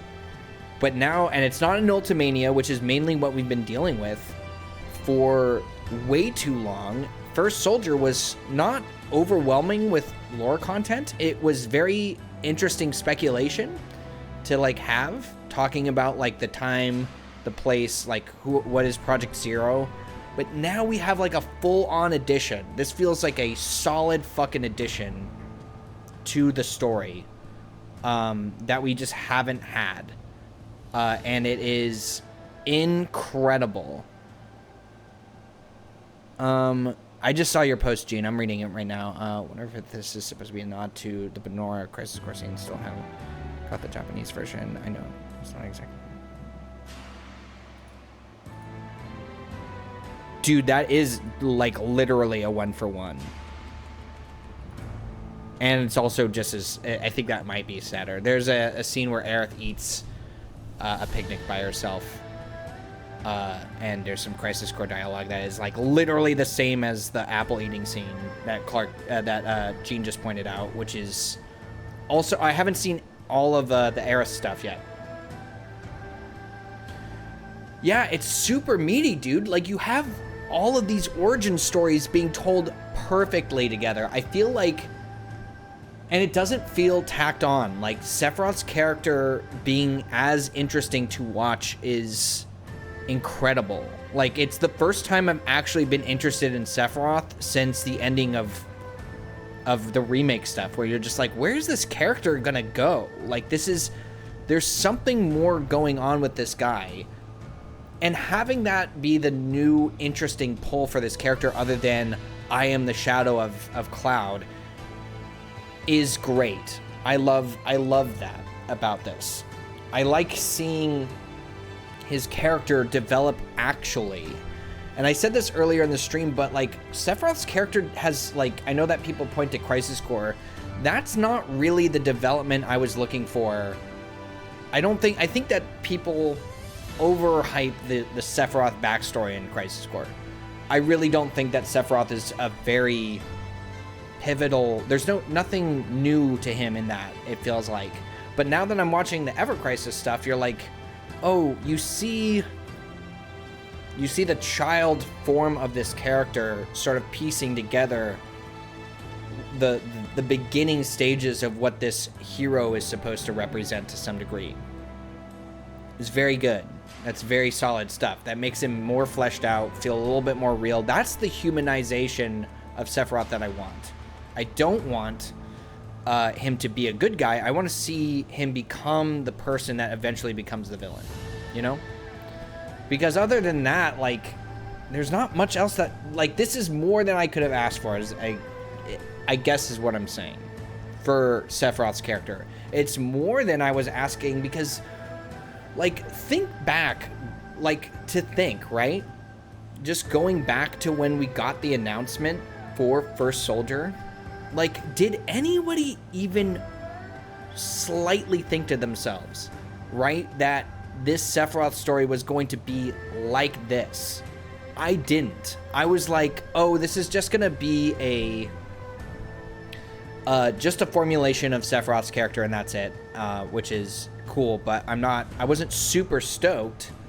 I think it's this story along with the telling of everyone else's sort of origin story of these bigger pieces of the world that is like, oh shit, like this is actually good stuff. This is all stuff that I have been literally thinking about for like 3 fucking years. Like things that have not had answers that now will have answers and not feel like it's awful. Like I genuinely think that they spent some good amount of time making this feel natural, like a natural progression. Like right now, First Soldier is feeling like a Crisis Core 2.0 to a super heavy degree. They've learned a fuck ton, I think, from the past compilation mishaps, I think too, where it's so clear that they're doing characters first, and then the story and delivery of all that information is sort of like a nice little cherry on top, but it's like you have to be invested. I'm not saying that Glenn is like the most fucking interesting character. I'm not saying that Lucia is like the most fleshed out fucking character, or that Matt is. But to be even remotely caring about what is happening to these characters is a big plus. It's like a huge, for something in the compilation to actually get you to give a shit is a big deal. And they proved that with Remake to a huge degree with a lot of the characters that they introduced that were from the compilation.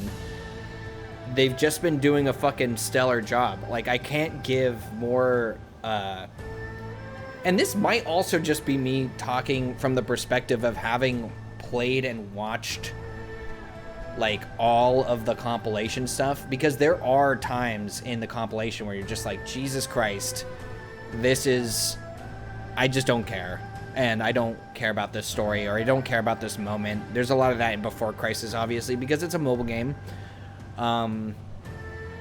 There's just so much that could have been done with so many aspects of Final Fantasy VII's compilation. Some of them fall flat, some of them hit it right out of the fucking park, in my opinion. But it just feels like from where we came from to where we are, feels like they have become aware of what they need to do with the story and to tell it in a way that isn't offensive to the fan base. I think that, obvious things aside, being that this is a mobile game that has gacha elements, is one thing. Fine, I get that. But for my particular perspective, I think that experiencing this story seems completely worthwhile to me, to people who are interested in the lore, and for people who want to experience more Final Fantasy VII like content. I think that it hit it out of the park. And also just this scene that we were looking at with like Cloud right now is also done in such a way where it feels like they're very, very, very mindful of exactly what Cloud's character is, where he goes, what he ends up becoming. This feels like a perfect in-between between the ending of Crisis Core and the beginning of the OG. Like, I really am... it's fascinating that they even added this to the game. we are looking at me with the scene, I was saying with this scene right here, which we were looking at just a moment ago. But this scene with Cloud talking to Tifa and seeing this formulation of this mentality that Cloud has, it's like, oh, well, of course he ends up the way that he does. Of course he does. It's so good. I'm actually just gonna throw this up on the corner here because it's like, why the fuck not, dude? I just am at a point now because I've been literally I was making that video for a year, and I've been trying to find some bearing with like more Final Fantasy, just talking about Final Fantasy again, Final Fantasy 7, and just getting excited for more stuff. Rebirth is clearly happening soon, I think. It should be, at least. That's coming around the corner, and you just don't know until it hits you. But I did not expect the first soldier to be such a fucking... Ugh. I did not expect it to be the first soldier that did it for me, to get me back in and involved. That being said, there's also a lot of other stuff that I want to explore, but it's just like, this fucking Ever Crisis thing snuck in right at the end there, and I want to talk about it, and it's like, now it's time to talk about it on stream instead. I have a good feeling that with any big title, what you're describing, Ice and Fire, is probably exactly what will happen. One big fat release to compete with another big fat release.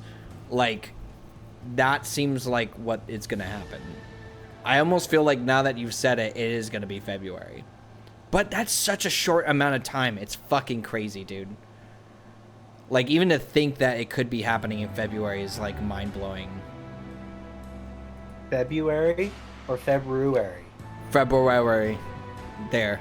Nailed You're it first praying try. it's not in February. I need time to play Persona 3 Reload first. I told What if him... it's at the end of February? What if it's at the end of February? What if it's in January? Told him it would be perfectly suited for it to be, like, slotted next to a game that, like, other people want to play. Like, the timing is always terrible with some of these releases.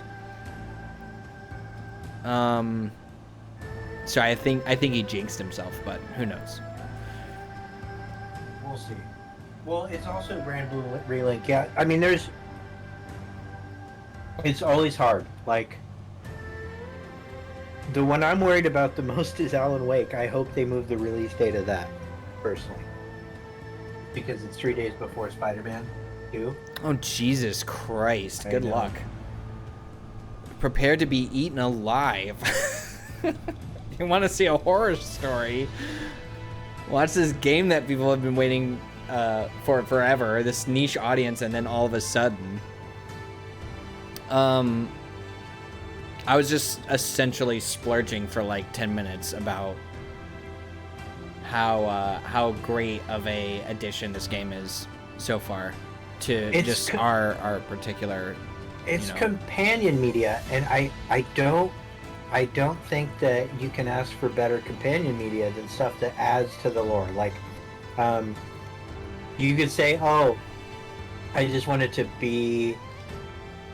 I don't want to have to play the Ever Crisis to understand, the lore of Final Fantasy VII. I get that. You don't need to. This is extra stuff. This is like, I'm not sure if you watched Edge Runners, but like Edge Runners to Cyberpunk, Yes. This is our Edge Runners. You don't need Edge Runners. Edge Runners is a good thing on its own that completely adds to the value of Cyberpunk. Cyberpunk also good on its own, I wanted to go through, and I agree completely, like 100%.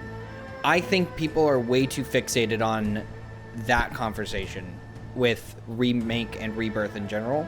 I think that the idea is to be able to play the game and not feel... So, like, the cap, right, of feeling maybe a little, like, what? Like, is the ending of remake. Right. I think that's as far as that will go. If you see a character from Before Crisis standing in the background or that shows up, it's not gonna be you need to play Before Crisis in order to understand this plot point. It's Right. like, no, there's that guy, and if you don't know who he is, it doesn't matter. Like, Yeah. the game is going to continue to be Do you know well how many presented. people enjoyed Remake not knowing that, like, there were 3 characters from The Kids Are Alright in there? But once you find out that, then you really get mad, and then you feel like you need to read it, and that the story doesn't make sense without reading The Kids Are Alright. That's Right. Are you not? Are you not empathizing with me? No, I'm not on empathizing. wow. Sorry. You don't need to read The Kids Are Alright. I barely read The Kids Are Alright. If I'm being honest, I that is probably the hardest media that I had to get through. And it's because it's words and reading. Yeah. I find Ultimanias to be more fascinating than fucking. There's pictures. than fucking The Kids Are Alright. Yes, there are pictures, which is my jam. Pictures like Curious George, love it. I do think that one thing that we ought to do at some point, maybe if you're interested, is going through, because I was trying to place where Ever Crisis sits right now, purely based off of story, I think would probably be the way to do it, is where each of the compilation titles sits in a tier list of good to bad.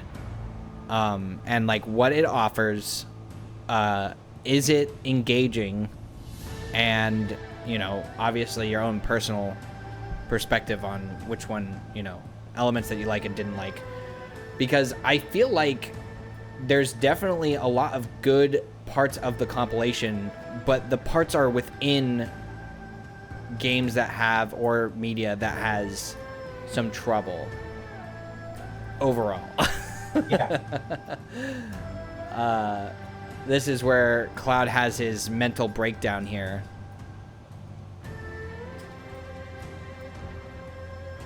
It's like I wasn't me anymore. That to me was sad, is that even he feels like he's not sitting right in this Yeah. new persona. In There's his own something skin. uncomfortable. Yeah. Former He's sad about soldier. who he is. Right. Former soldier first class. I am on Cloud Strife. True Desires. Oh my god. I don't know what would be number 1.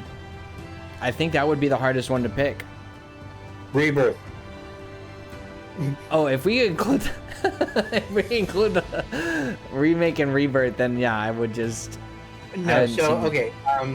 For me, my favorite compilation title.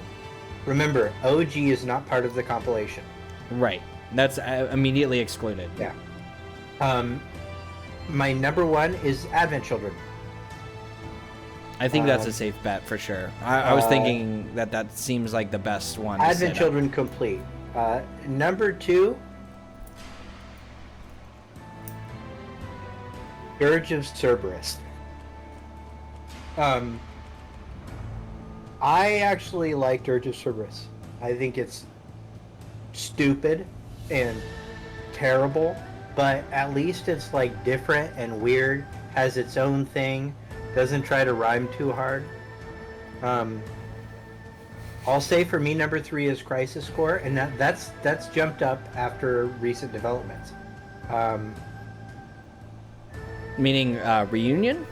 No, it's good. It's a really good game within the context of its release. It didn't age well. It's got a lot of really bad stuff in it. It's super fan servicey in composition, but there are things that are really raw and interesting. The Nibelheim scene actually goes pretty hard, even with Genesis. I don't give a fuck. And then everything after goes pretty good. It's interesting. It's, you know, kind of got the tone that you could tell that they were trying to go for, but they ended up only going for a couple of hours with. And but a bunch of other things about the way that game is designed I just don't like. Next is Ever Crisis so far. Ever Crisis may push itself into the future even further. And then I recently redid all of Before Crisis, and it dropped a bunch of points for me. Because I realized how it was like the template for the rhyminess issues of Crisis Core. That kind of like, played everything it's else, super, yes. like, oh, Yuffie's here, okay. Like, it's just so forced that just it's your very self-insert contrived. character is... So...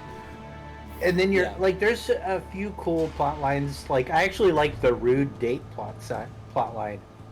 Yeah, but, like, no, that was cool. You would get interrupted all the time with like this bizarre, contrived, battle. Like, you can't continue following Rude to hear this chapter-based story because Midgar's overrun by bugs, and then you have to go fight bugs like 4 times. And so, I do feel like that was pretty weak, and it kind of turned me off to the whole thing. I like the lore additions though, and I think some of them are stronger and more interesting thematically than like I thought that what they did with Avalanche in Before Crisis was more interesting than what they did with Soldier in Crisis Core. Yes. Like, as an example. Because I think one of the heavy contrasts is just the human connection that is happening in Ever Crisis so far is way more, whereas the detachment from Crisis Core is so palpable between the audience and the actual story that's being told. Whereas this feels a little bit more natural to like ease you in. Like Sephiroth's entrance is a perfect way to introduce a soldier of his caliber, but then to also make him human, because you have that huge destructive element of his appearance coupled with the angel imagery, but then noticing that he's detached and also an asshole, and it's like, but he's also a child, so like what is going on here? Whereas like I think jumping in Crisis Core to these already full-fledged adults that have like very certain like views of the world and are very influenced by their like ideologies that they represent is like the most fucking like abrasive way to insert new characters and also to just make old characters feel old. Like Sephiroth in that story, Genesis for sure is like the most like abrasive, and then Angeal, like, who I think people gave less of a shit about because at least they felt something about Genesis. Yeah. Like they felt angry, but Angeal was just like so not there that like it was like tasting nothing, So it's like, why am I even doing this at all? Like, why is he even here? I don't know. There's a lot of that stuff in Crisis Core that feels very natural, like very well learned in for Soldier. Yeah. So far, I agree with the list, by the way. Yeah. As well. I do think First Soldier could climb, or the Ever Crisis could climb. I do think too. That, yeah. And it's this stuff, like, it's also access to stuff for free, that... Right? You wouldn't, like, not everybody's gonna buy these books, Like, come on. And exactly. I don't think that it's giving Remake a fair shake to assume that you need to play so much of it. If anything, the way that the entry to Remake, and most likely even more so in Rebirth, is gonna just be to play a fun fucking game. Yeah. Like, this game, Rebirth is like literally maybe my most anticipated, more than like Armored Core was, because I think Armored Core was a little bit more of maybe a From Software game. I would just say a From Software game. I am more excited to play a game like what Rebirth might be promising based off of Intergrade DLC. I fucking loved that DLC. I love the way it played. Yeah. I don't see anybody playing that kind of game and not enjoying themselves, even if it's casually.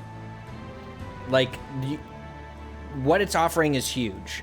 So, story aside, just playing Rebirth is going to be the in.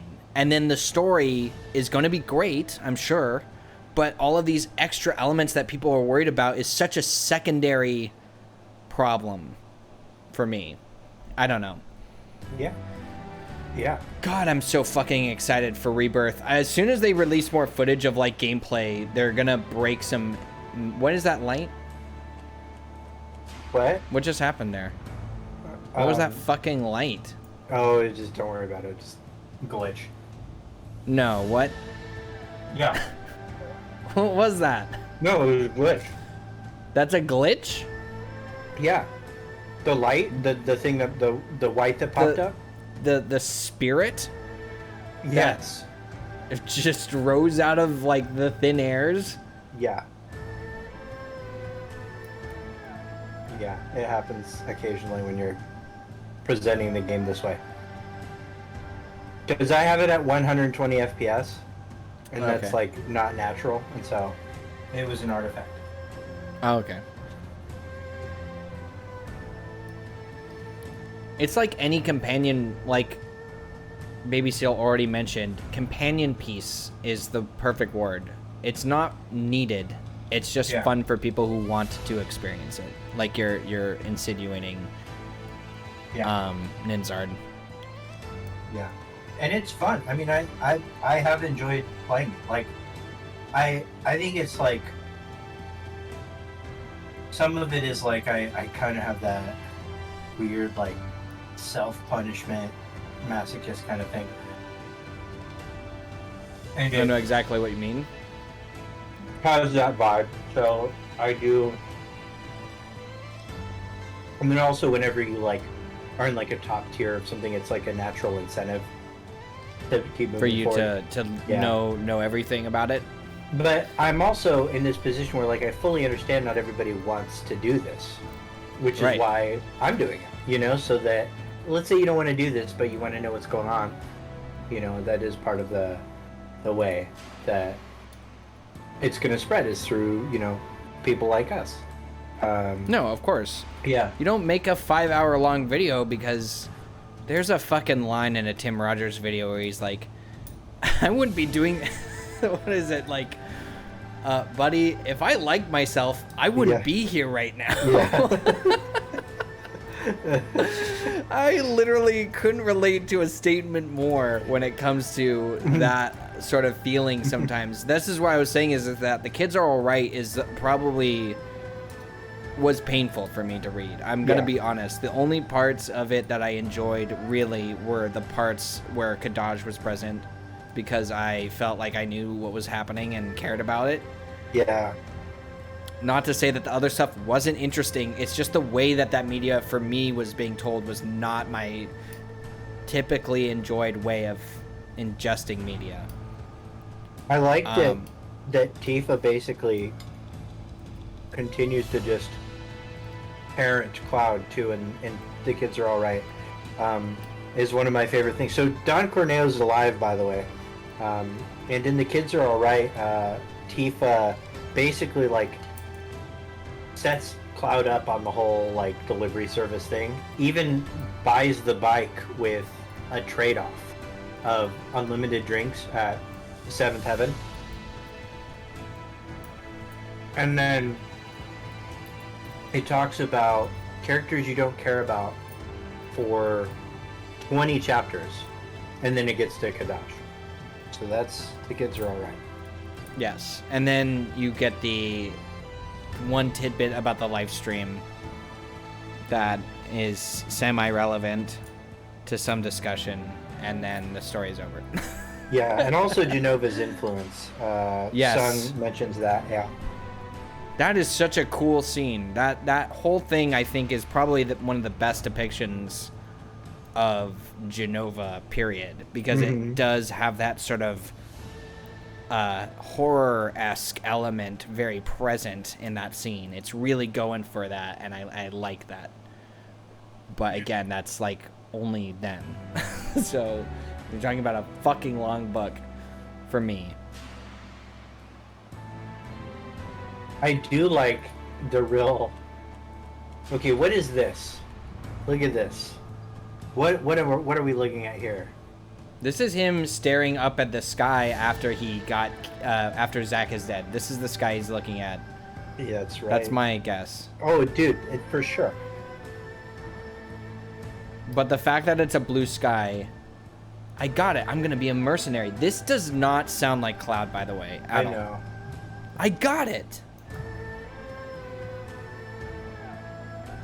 Blue sky implies Zack. Period. So much Zack. It's like you took a part of Zack's, like the blue sky Memories being or like something. the place where he died. So it's from Zack's perspective. Like, so it's from Zack's perspective, like dying or dead, looking up at the sky. It's in his voice, and it's almost as if it's the portion of Zack's persona that Cloud pulled, that's speaking and coming up with an opportunity for him. Right, which is what he's literally talking to Cloud about before they Right. jump off the bus or off So the truck. It's part of the living legacy, right? So it's this idea that in order to make Cloud, become the person that gets propelled into, Destiny's crosshairs and becomes the person that can beat Sephiroth, this is a thing that needed to happen. And Right. so it's Zack's portion of his persona was necessary to that. So that's Exactly. why threatening that is really, really compelling villain behavior. Right. And how do you threaten that? You don't, Cloud doesn't Well, you have disconnect that it. now. Right. Mhm. If he disconnect gets disconnected from this huge influence, what does that say about Cloud sort of, because we see how fragile his mind is in Yeah. this scene, right? We see how easily influenced he is because of his particular circumstance. What happens when you exclude that and only have maybe one influence, which Right. is the one that you don't want around? I don't know if you were here for the last stream, but I made it very clear in the last stream that because we've talked about like the memories of characters and how influential they are to Cloud, this is very much that conversation. But I was telling the chat last stream that the three that are the most influential to Cloud becoming who he is in this particular period of time in the OG is Zack, Tifa, and Sephiroth.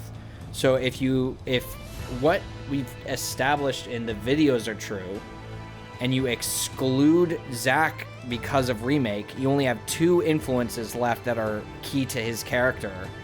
And then you have the developer saying that Rebirth is the low point, and you have Sephiroth, who is the one actively disconnecting people from Cloud's influence, right? Then there's only one person that this game should be focused on and what Sephiroth's intent is, which is the removal of Tifa's influence. And I don't know, I think people were not as receptive to that, but I don't see it going any other way, or at least that being somewhat of a part of the story if you subscribe to any of what I've talked about. Right. And this is, again, same line of dialogue. It's still the same Zack conversation, by the way, that we're saying here. Right, so, yeah, to get started, I need some money. It's like exactly the kind of thing It's you'd this expect. conversation. Yeah. It's this Zack Cloud conversation. Yeah. And not to be very specific, but the white being used to fade in and out of these things, Uh-huh. very Uh-huh. important. Yeah, if only there were videos Very on natural. this. I know. Somebody really has to dedicate their life to fucking telling people about this stuff.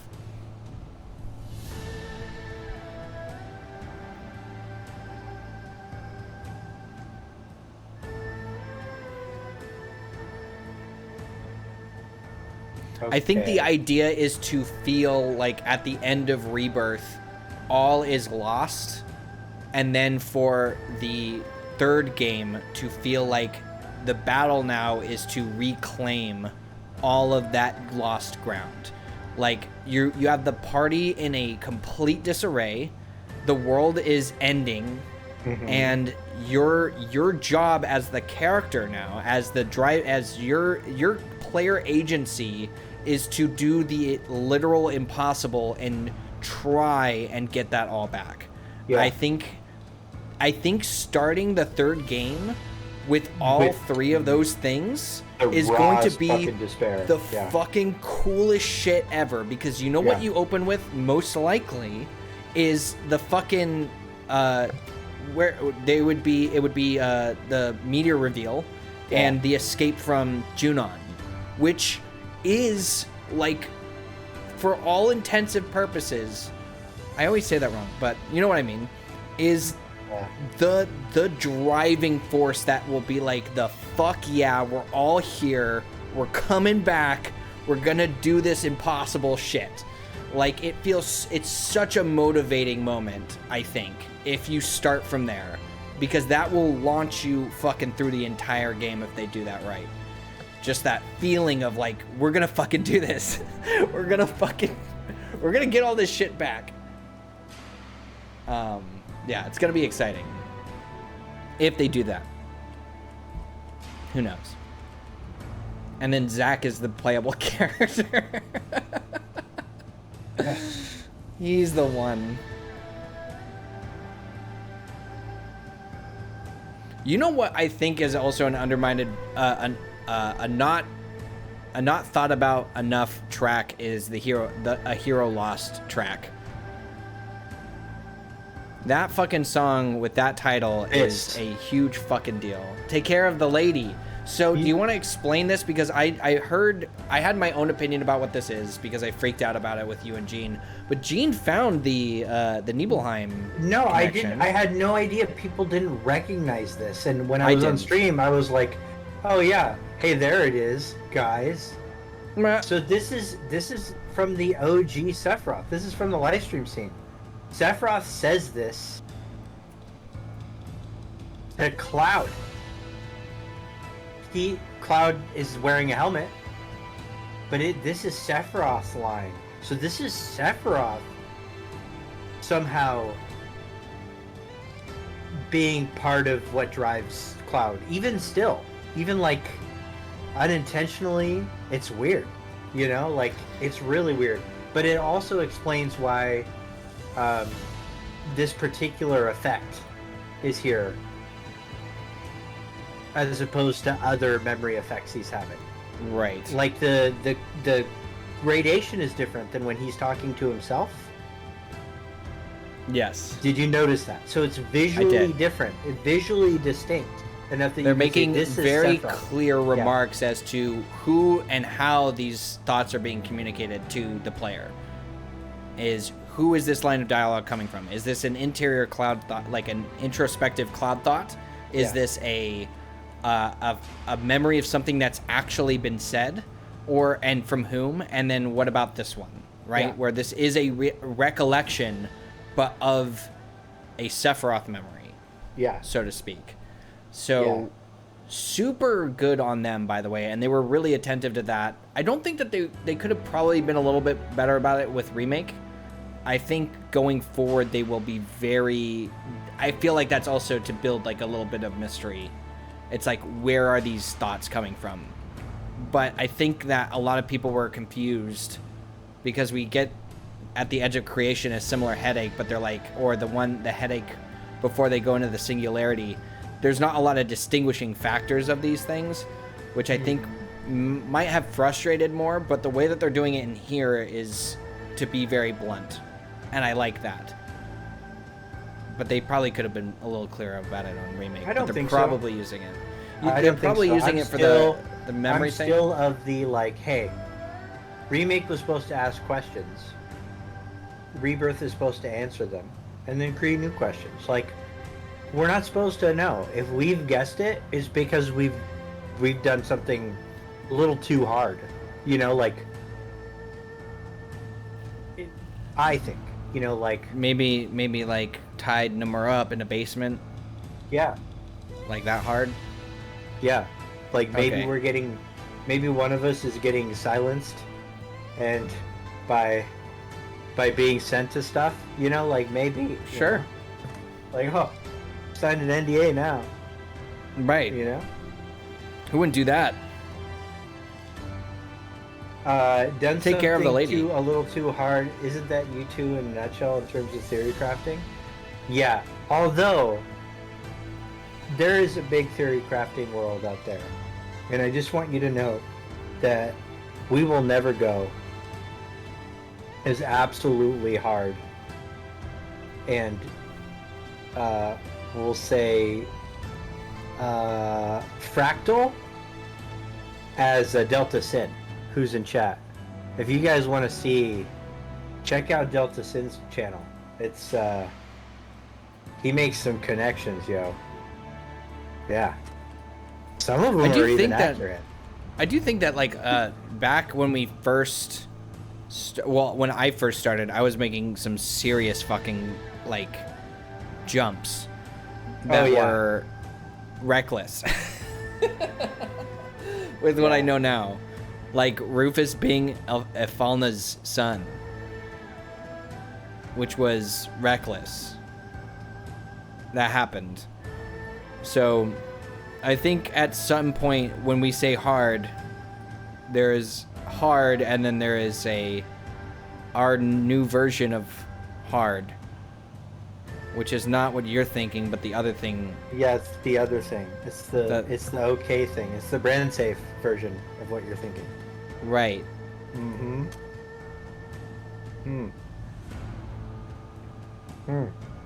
Is there anything else you want to look at? I didn't see it. Was there anything interesting about Aerith's story other than her really weird characterization? It was so weird, dude. It's so fucking odd. I was like, this seems a little, Like, who wrote this? I don't know. Did they go to Mako Twitter? is people? Yeah, seriously. I was like, this is intense. Deviation, but you know, it gets the idea across. I get it. Plot They're beats trying are to do the same. something. So, you know, also Odie in chat, or the Strife is Rife, in chat does bring something up that they do in this game, and it's annoying, and it's that they make a choice to use the OG's bad translation instead of like just Modern retranslating themselves. Science. And you're like, oh, is that a Modern corner language? cut? It isn't a corner cut. It's a choice, because the person that's translating it knows what it says, but they instead reference it to how it was used Supposed in the to OG. feel for them, right? For other people. So they are making a choice to embrace this thing, and I don't think we're ever going to get a version of Final Fantasy VII in regards to remake, rebirth, or its sequel, or the third part, where we are getting it not through that lens as an English audience. That You can't- is yeah, you just can't separate never going to yourself. happen. And I think that is very clear from what we've already seen with like the translations of a ton of the remake dialogue, even the Yeah. Ultimania stuff. You're never going to get a version of that game that doesn't feel somewhat filtered through yeah, that you'll never get it on break. purpose. Yeah. So it's when we know why. It's because the audiences for the casual Final Fantasy VII audience is wanting that. They want it to feel like the game that they played, because that's the one that they know of. They don't know that there's fucking like 3 different versions of like the game that they played. Right. So that is overcomplicating their situation unnecessarily, and it's not Agreed. selling the game appropriately. And I actually think that they're doing the right thing by doing that. I don't think that they're doing it right for me. Yeah. Because I'm you know, a lore fan, but I'm not even mad about it. It's just expected at this point. BioRoxys, really quick aside because BioRoxys is in here. Biological Roxas. Oh Biological Roxas is. BioRoxys released a new video. It's so good, guys. And it is, I think, the beginning of a very interesting series from him. Yes. That I would love to see more of, not even just in the realm of Kingdom Hearts, which it is Kingdom Hearts related, but I think it would do very well in any situation. It's just a very interesting formula that he's come up with where he does deep dives on characters. This first video is on Sora, and it tracks how his psychology, essentially, throughout the Kingdom Hearts series, one game at a time, and seeing how that character develops from that perspective. And BioRoxys is an incredibly knowledgeable human being when it comes to that subject, and he also has some help in the video, and it's a very well edited video. I got to watch it early, and I just think that it's actual, even if you're not 100% like a lore fanatic or anything, I think it's just a good watch if you're even remotely interested in Kingdom Hearts, to check it out. I'm going to be my own mod here for a second, and I'm going to find the video and link the video, and you guys should absolutely check it out. Really, really great stuff. I am very excited to see more of this 100%. Kind of content from him too, because I think this is a departure a bit from what Bio usually does, but I think like totally fucking paid off, dude. I think it's what I want every day. Is I want a new psychological profile of a Final Fantasy character. And feel free, Bio, just, I know that, you know, it's frowned upon to pathologize people, but like, you know, people like labels, they're real comfortable with labels, so if you can just find like, just make a video, who is the most borderline personality disordered, most BPD'd out character in FF7. Just roll with that. Like, do that once a month so you're not too negative, you know? You know what I mean? You know? And then you have one for NPD, you know, one for like the real obscure mental health disorders. My wife has a PhD in forensic neuroscience, so that's, if you're wondering why I have a glowing fascination in this. I always like, you know, it's the macabre, you know. It's very interesting.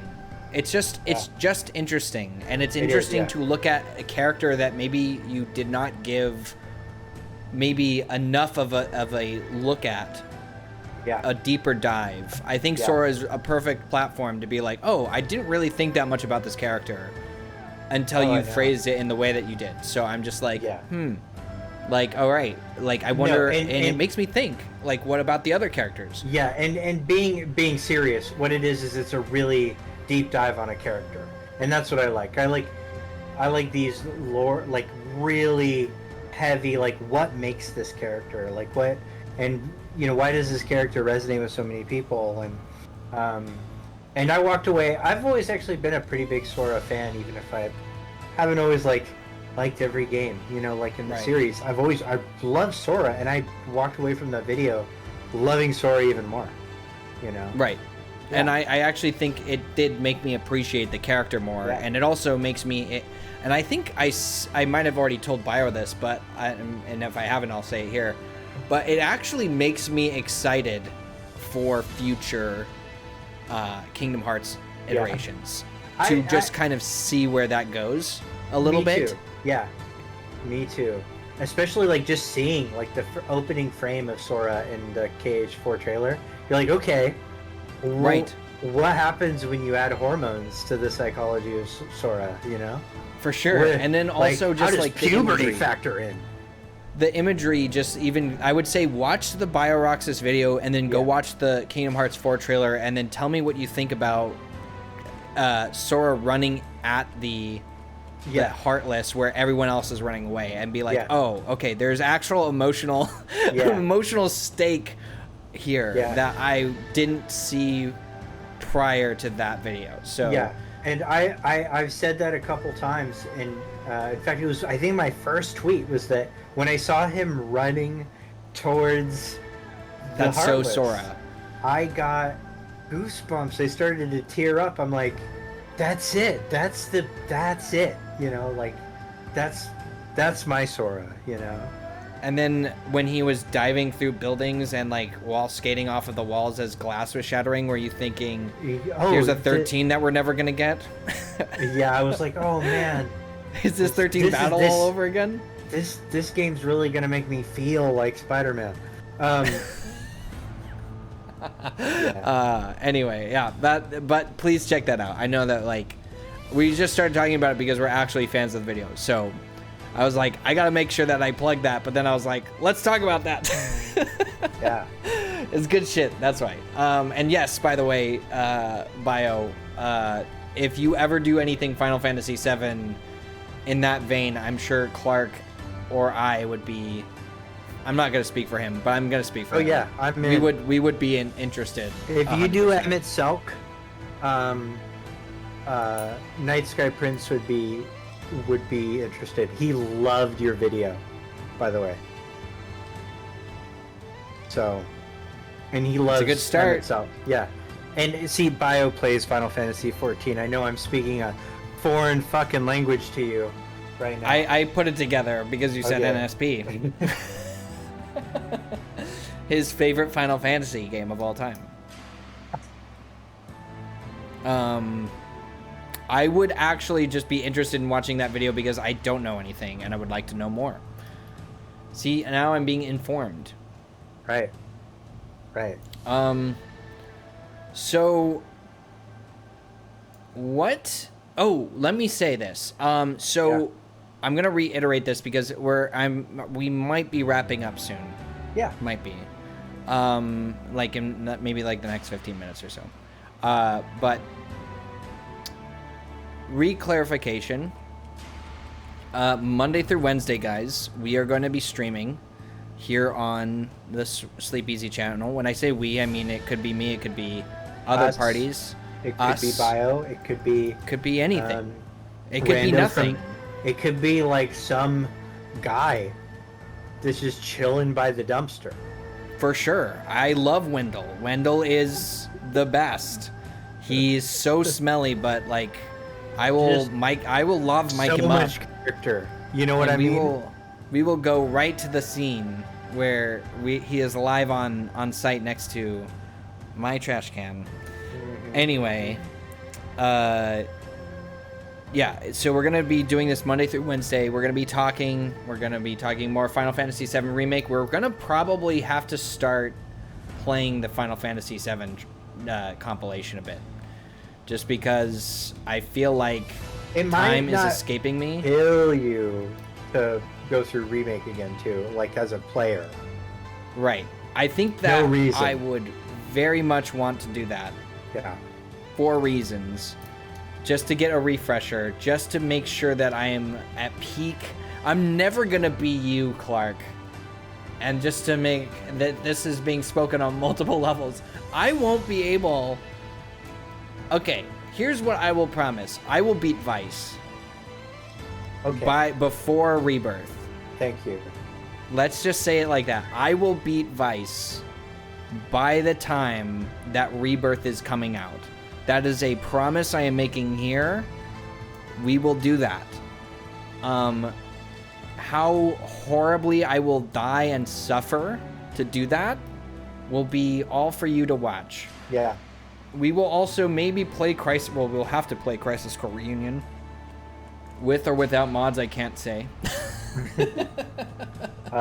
Because horribly, that is like the only way I've been able to experience that game so far.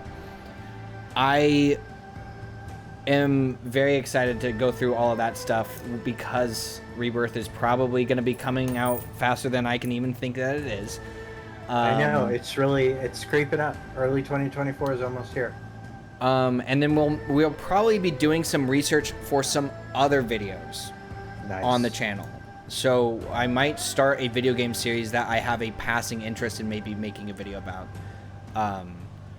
Because why not? I don't have any other time. This time is now allotted to me to play whatever, speak about whatever, and just kind of go through that stuff with you guys. The other thing I'm going to mention is that you're probably thinking to yourself, Sleepezi, well, you said Monday through Wednesday. My Monday stream wasn't on yesterday. What happened to that? Well, first of all, I was building cabinets. And it took me way fucking longer than I thought. But this week only, maybe in the future, but for now, this is an exclusive Sleepezi new stream schedule. I will be streaming tomorrow, Wednesday, the 13th, and Thursday, the 14th. So you will be getting 3 Sleepezi streams this week. Where will you be streaming from on the 14th? I will be streaming from somewhere on the 14th. Probably sitting somewhere. No way. I don't know. Probably here. But we'll find out. We'll see.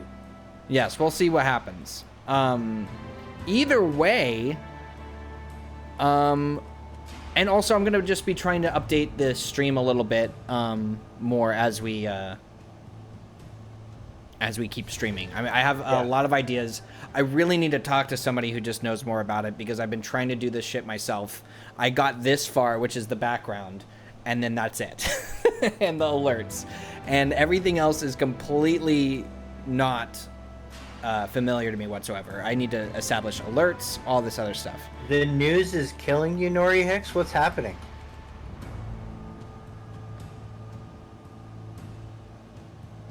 I just went immediately to Stranger Twitter. of Paradise? You want to do Stranger of Paradise as well? Maybe. Yeah, let's Was do that it. fun? Do you want to play that with me? Is that No. still even a live service? How painful is that?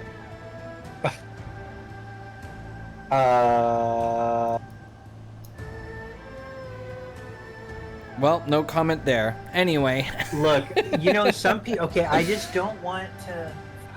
I don't want to... Some people really liked it, and and there are people that I feel like have valid opinions. So it's just... It wasn't for me, and I don't know why. I don't know. But that's okay. I've been hearing a lot of these wishy-washy, sort of maybe inconclusive statements or vague statements Just about fucking several relax. Final Fantasy games. Yeah, I know. And it makes me very hesitant to play it. The last time we talked about something like this that was that vague, on purpose, granted, I but told at the you same time also... immediately after the stream was over, don't you dare fucking play that. Don't. You're right. This is going to be a similar situation. Heard. Okay. Yeah. Yeah. Is there anything else to announce? Oh, well, I guess I will say that... TGS next week. TGS next week. And then also, on top of that, a rumored state of play. Hopefully that will be a thing, and it happens within the next 3 days. That'd be cool. That would be nice. Yeah, they generally, in September, and this is specific to September, only give 24-hour notice on their middle of the week or middle of the month state of play. Okay. This has happened 4 times, so it's not like... No, this is not like a drill or Yeah. fictitious. It's like that's how it's Yeah. been. So Okay. if you hear about a state of play happening, it means it's happening tomorrow. Whatever day you hear about it, yeah. Is happening the day after. Yeah. Okay. All right. Well, I think then, because I've heard some people saying that it's not happening because they haven't announced it or people are getting disappointed, let's Yeah. just go off of the logic of reason Yeah. from that Schrodinger's Babyseal is using, and just expect it if it is announced that it will be happening very close to the cut. And hopefully that announcement happens soon, because if it's a TGS thing, then you is a week away, then it would probably be happening sooner rather than later. Yeah. And Because if they would waited probably for talk about a TGS, lot of that stuff, Yeah, right? and a lot of people are like, oh, what if they wait till TGS? They probably will show stuff at TGS. It's the most wanted Famitsu game, and TGS is in Japan. However, please note that the scalability for the largest market for the game is hampered by the time difference. It'll be 2 a.m. our time when the TGS presentation happens. So, Jesus Christ. Consider that. Just things to consider. But what do I know? I'm the baby seal. You're just baby seal. What am I doing over here? Also, can we also just talk about how the farther you get down in that that Cetra tower, that it becomes darker and dark? Hold on, let me bring you back up, because I closed it out. Let me just oh fuck. We'll have stream transitions and shit, chat. We'll work on it, okay? Just for now, you're getting the fucking hodgepodge version. I wonder what all of this is. Yeah. Look at that Genova shit right there. That fucking crawling weird tessellation pattern that's growing on the bottom? Yeah. Yeah. Never heard of it. Yeah. And crying, bloody teared soldiers? Yeah. That's not weird. Yeah. Yeah. Dude, if fucking Genesis shows up, that fucking boss looks exactly like the Whisper Harbinger model. That aesthetic is so similar. I know that's what they look like. Yeah. But it has that vibe. Anyway. Yeah, it's like if you were to take the Iron Giant through the Whisper filter. Yeah. Here's what we're saying, chat, is that everything that Ever Crisis has done so far, we have fucking accurately depicted in prior discussions or videos, right. And we will be nothing more right going forward, and that Zach and Sephiroth will be on the cover with Cloud for Rebirth, and then at the same time they will all be touching each other's faces. Yeah. And if they don't do that, then it will be the collector's edition box. Right. So just wait for the collector's edition version of the game, or the GameStop version. We don't know for certain yet. Yeah. But it will be a tin can box, and have textured Costco bundle. Yeah. Right. Where when you buy 7 cases of Red Bull, you'll get the collector's bundle. I forgot there was that Red Bull crossover. You know what, I didn't do until. Dude, remember we were looking at that weird piece of fucking jewelry in the Materials Ultimania going, what the fuck is this? This is nowhere. And it ended up being the exclusive Red Bull item. Who the fuck? We were like, oh, this is perfect. White and black wings. And then it was oh. Okay. I get it. I get it now. Yeah. Is that a wet t-shirt on Tifa? Okay, this stream is ending. It is. Shocking. All right, guys, we're gonna bow out here. Let's find maybe somebody to raid. I think I have a person. This is somebody I like to watch stream. I've been really into watching some other RPGs being played. I've seen a little bit of Sea of Stars, which has been fun to watch. We're not going to raid into that. I know that that's a more recent game and people are a little bit more sensitive to that content. Yeah, I think it's also speedrun. So we're going to go raid Auroral Visage, who is streaming Grandia right now, which looks like a fun time. Just, I don't know, chill out, watch it. I'm going to have it on in the background, and I will see you tomorrow. And I'm sure, will you be streaming tomorrow as well? I might just join you. We'll see. Let's talk about it. We've got stuff to plan, you and I. For sure. Yes, we do. All right. Talk to you guys soon. Talk more about Ever Crisis. Fingers crossed for Rebirth sometime soon, and maybe a beginning playthrough of compilation stuff, and we'll get through it. We'll start you'll see me peel my my skin off trying Your to own finish face all of off. it. Yeah. Yes. Yeah. All right. Yeah. Bye everybody. Here's the raid. Oh my God, bye. Bye everybody. Here we go. We're 7, 6. Bye.